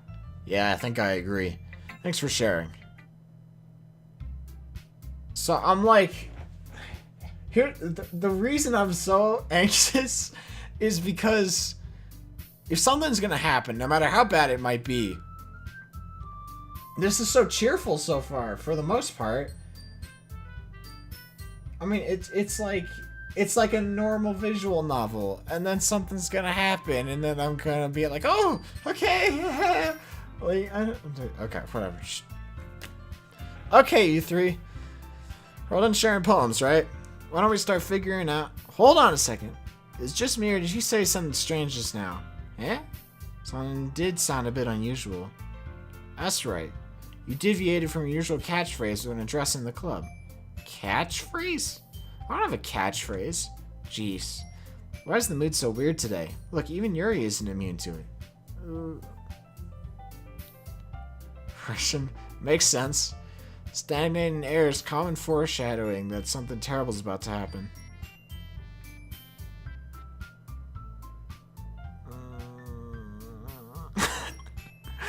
In your books, maybe. Look, the only thing different is that Sayori isn't here.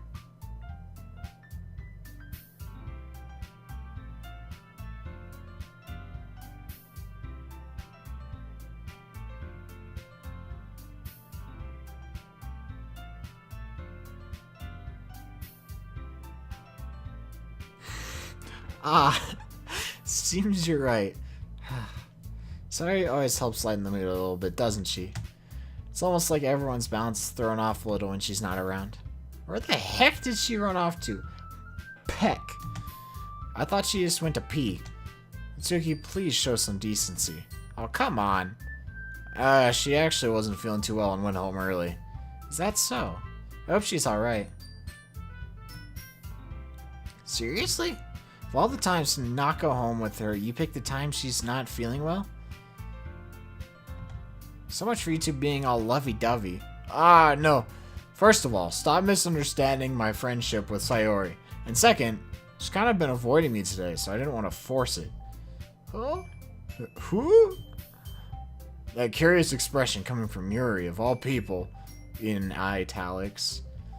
Calm down, guys. I talked to her earlier and everything's fine. What'd she say? Anyway, we need to figure out the rest of the festival preparations, so let's decide what everyone will be doing this weekend. I already know what I'm doing. That's right. The Tsuki will be making cupcakes. We might need a lot of them in different flavors. Can you handle all that by yourself? Can you handle that all by yourself, Natsuki? Challenge accepted. And as for myself, I'm going to be printing and assembling all the poetry pamphlets. Sayori will be helping me design them. And as for Yuri, you can... oh my god, Monica. You didn't give a job to Yuri? Guys, can you help me come up with something for Yuri? I'm useless. God damn it, Monica. You fucking... That's not it at all. You're the most talented person here, you know. Now Natsuki's pouting too? Jeez, even I can tell. God damn it, Monica. You're screwing it up. I guess I never gave Sayori enough credit, but I can tell things are even harder on you when she's not around. No, listen, don't be mean to Yuri. Yuri's not, okay? Yeah, come on, guys, don't be mean to Yuri. That may be the case, but if I can't also be a leader on my own, then I won't grow as a person. So Yuri, you have beautiful handwriting, you know? So you should make some banners and decorations to help set the atmosphere. Atmosphere? About that. I love atmosphere. Oh, fixed it. Yuri's expression suddenly changes as she stares at her desk and focuses and starts nodding to herself. Your mind is already racing, I see. That's great. You'll be a wonderful help, Yuri. But anyway, that just leaves you, Snuggly. The one who is truly useless. Aha, don't say that. In fact, both Natsuki and Yuri have some pretty heavy tests to handle. It would probably go a long way to give one of them a hand. You can always help me out as well. I'd be really appreciative of that. Is Monica suggesting I spend the weekend with one of my club members? How on earth are they going to respond to a suggestion like that? I suppose I wouldn't mind a bit of help. Well, even if you don't know how to bake, there's always some dirty work I could give to you. It's not like Monica's gonna give me a choice, and you shouldn't be sitting on your butt anyway. Tsuki tries to mumble a bunch of excuses like that. If I recall, Natsuki, you mentioned that you would like to handle the baking on your own. Snuggly may not like to be around if you only make him out to be a nuisance. So therefore, he may be more suited to assisting with the decorations. Hold on, I never said that. How hard could it be to make a few decorations anyway? Sounds more like you're just making excuses for Snuggly to... What are you saying? They go bang. It will be extremely meticulous work. And baking isn't? Just what do you think? Guys, let's settle down for a moment. In the end, I think it's up to Snuggly to decide how he'd like to contribute. Besides, he hasn't really gotten the chance to spend any time with me yet, you know? So I'm sure he's interested. You literally just said, I'm surprised as well. Sorry. Dang, they fighting over me. I was just saying though, jeez. Can we just settle this already? Yeah. Snuggly, you okay with this, right? In the end, it's up to you. Of course. Very well. In that case, everyone looks straight at me. I knew it was gonna be an option. Hell yeah, I'm going Sayori, dude. Okay. Just make an extra save. I'm going Sayori. I mean, if it's going to be with anyone, then I prefer helping Sayori. I mean, we're already neighbors, and... But Monica said Sayori's helping her. Jeez. Do you really hate us that much? Dude, Snuggly gotta be hella, like, thick or something. No. Sorry, I didn't mean for this to be difficult.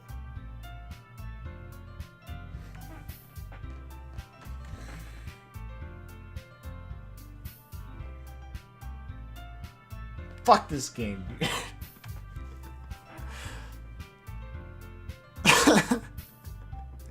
Why'd they even give me that option then? They're just like, hey, fuck you. And I'm just... Well, yeah, I was gonna pick Monica if that wasn't an option. Yo, Shafy, thank you for host. How are you doing? Monica. Well, I guess I should probably be helping Monica. Yeah, you picked me. Yeah. Hold on one second. Yeah. Monica, you're the one who needs to least help out all of us. But... What am I getting myself into? I agree with Natsuki. Not only is your work already most suitable for one person, you already have Sayori as well. But Snuggly was the one who... What am I doing, dude? That doesn't matter. You were the one who scared him to pick you in the first place. I guess so, Omni. No, actually, I'm ending stream in a few minutes, but whatever. Well, I assume so. It's not, Shafy. It's not a porno game. It's not a porno game. You're the club president, Monica. You're supposed to make responsible decisions for the club. Monica, you shouldn't let any ulterior motives interfere with this decision. Ulterior motives? What are you saying, Yuri? In fact, it sounds like you guys are the ones with ulterior motives. Excuse me? Otherwise, this wouldn't have been made to such a big deal in the first place. That's completely false, Monica. Yeah, we have a lot of work to do, you know. Sayori, think. Which emote is that? We won't do as good a job if you make us work alone. Oh, maybe that's true. Think of the club, Monica. If we want our event to succeed, then we need to appropriately distribute our resources. So are you gonna do the right thing, President? Okay, I get it. It's technically most logical for Snuggly to help one of you two. So, I guess that's what we'll do. Oh my god!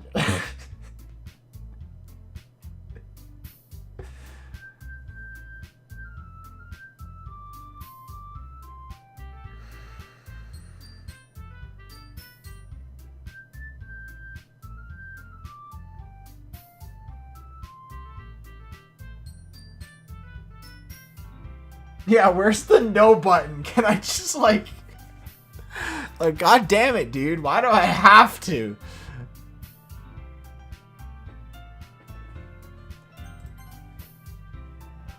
I don't care. I don't care what other people saying. Well, probably the most useful helping out, Yuri. Me? Are you serious? Why would you... Natsuki.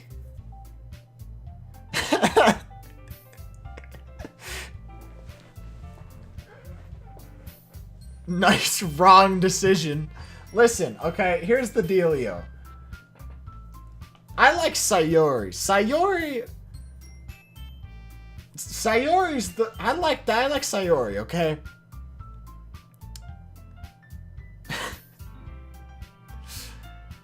and Natsuki and Snuggly, they're kind of getting a little too close for my tastes, okay?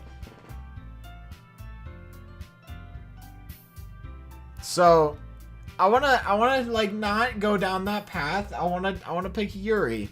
Plus, I haven't really seen much of Yuri. Okay, I'm not trying something else. Atsuki, I can already tell you're about to say something mean.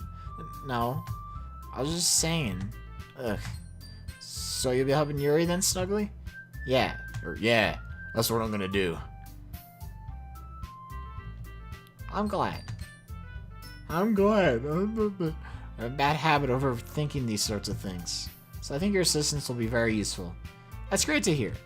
Natsuki, will you be able to handle the baking yourself? I mean, yeah. I already said I would be fine. Okay. Everyone can tell that Natsuki is feeling a little sour. So, is that everything we needed to go over? Yeah, it should be about it. Are you guys excited? Well, excited may not be the right word, but I suppose I'm looking forward to it a little bit. Do you feel the same way, Snuggly? Me? I guess you could say I'm interested to see how it'll turn out. It's good enough for me. What about you, Natsuki? ... Natsuki? What? Why is everyone yelling at me? I didn't even do anything. No. That's not what I meant at all. Yuri anxiously glanced between everyone in the room. God, everyone, like... I wish I could insert my own answer. I feel like if I were Snuggly, I could say, like, exactly the right things that I need to say. Like, he fumbles around with all of his words. I'm sorry for this. I don't really know why Snuggly picked me. And also, your cupcakes are the best cupcakes I ever had. They go really well with my tea. And nothing I do for the event will compare to that, so... I get it. I'm kind of surprised, though. But why? Well, I'm the one acting immature. I already know that. But you're trying to cheer me up all of a sudden. Okay, so we're getting along. I know I'm not very good at it. I'm sorry if I said something bad. Atsuki isn't the only one surprised. Monica and I was taken aback by Yuri's words. When she already has trouble with words, trying to cheer someone up must be far out of her own comfort zone. But I begin to understand. Yuri's trying to sound like Sayori. Even if it didn't work perfectly, I can tell that she tried to say something Sayori'd say at a time like this. Because Sayori always helps everyone smile and feel good about themselves. No, I kind of appreciated it. I'm sorry for making a big deal out of nothing. But I'm going to say this. Question mark? You better bet that my cupcakes are going to be the best part of the whole event. Savage. Alright, Onio, sounds good. Good luck at the 2 a.m. workout. I believe you. Yeah, I hope to see everyone do their best. But with that, there's nothing more for today. So I guess it's time for us to head out. Alright, let's get out of here then. Everyone packs up their things. I start to follow Monica and Natsuki out the door as they chat between each other. I turn around. Sorry. I realize I don't have any way of contacting you this weekend. Oh, you're right. God damn it, Snuggly, fucking idiot. You gotta freaking give her the numbers. I can't believe that slipped my mind. Should I give him my phone number? I think that'd be best way, yes. Alright then. You and I exchange phone numbers. Okay. Then I'll be stopping by her house on Sunday. What? Why aren't we going there? To her? Okay, whatever. My house? Yeah, see, that's what I was saying. We're not banging in my bed, are we? No, none of that shit. Is that a problem? No, not at all. I just thought I'd be the one going to your house since I'm the one helping you. Yeah, see? Listen, I'm not the illogical one here. I suppose that makes sense. But if you don't mind, I think I'd prefer going to your house. Alright. In that case, it wouldn't be a problem. I decided not to press Yuri for a reason. It's not like it should matter much either way, so I'll just need to make sure my room's clean. Hope I managed to make myself useful in some way. I feel like Yuri's got something going on at home. Like, not good. Whatever. I'm not nearly as creative as you are. Don't underestimate yourself, Snuggly. I think that will make a very productive team. Even if you only chose me because you felt bad or something. Wait! You don't actually think that, do you? No, that's not why I chose her. I mean, it might have been part of the reason. Maybe a little bit.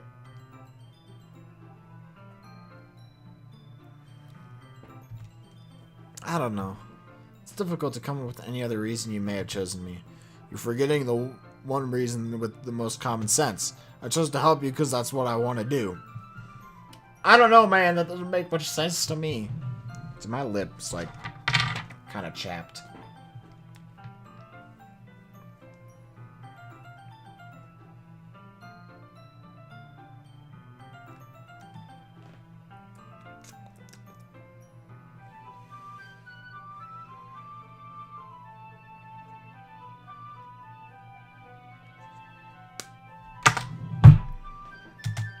But Yuri thinks to herself with an extremely tense expression. Yuri, you're overthinking this. Pretty for Yuri. It's chapstick, actually. Wanted me to point out when you're overthinking, right? Eh? I didn't realize... I'm telling you, I want to. That's all there is to it. Do you believe me? Yuri thinks really hard again. She looks straight into my eyes for a long while. I believe you. As if it took her a tremendous effort, Yuri finally says that and relaxes her expression. I'm really looking forward to Sunday. Yeah, I am too. After that exchange, I make my way out the door and Yuri follows. Can't believe this. Yuri's going to be coming to my house on Sunday? Even though I would have preferred to do this with Sayori, my anxiety still shoots through the roof. I guess I've gotten pretty used to handling her at this point. Who knows what might end up happening when we're outside of school. She even told me she was looking forward to it. Shake my head. Who's overthinking it now, Snuggly? Why do I feel nervous that Sayori finds out about... Why do I feel nervous that Sayori finds out about this? It's not like we feel that way about each other. Besides, like Monica said, this is about the club. I have nothing to worry about. If I just go with it, then I'll have a good time. It's already Sunday. Of course it is. Wait, does that count as the end of the day? Is there like a big thing?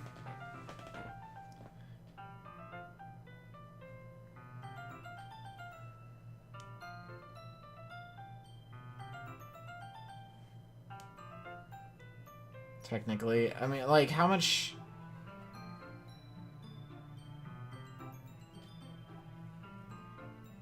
I mean, I would like to continue, but I do want to get to bed soon.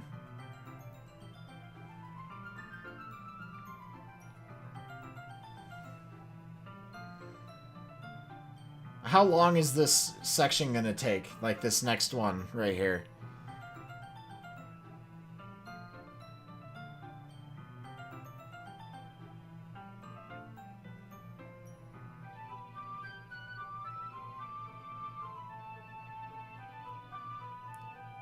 Like, how long until the next, like, filling out words thing or whatever?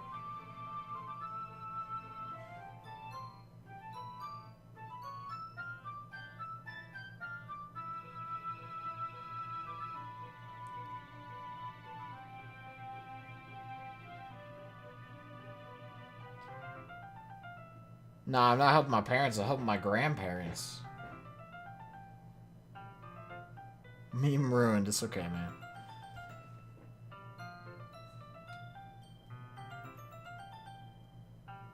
Questions. Okay. I think I'm just gonna be done for tonight.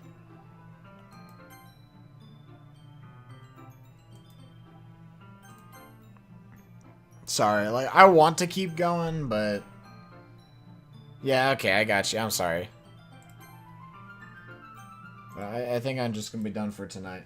So, thanks for watching. Tomorrow, once I get back from,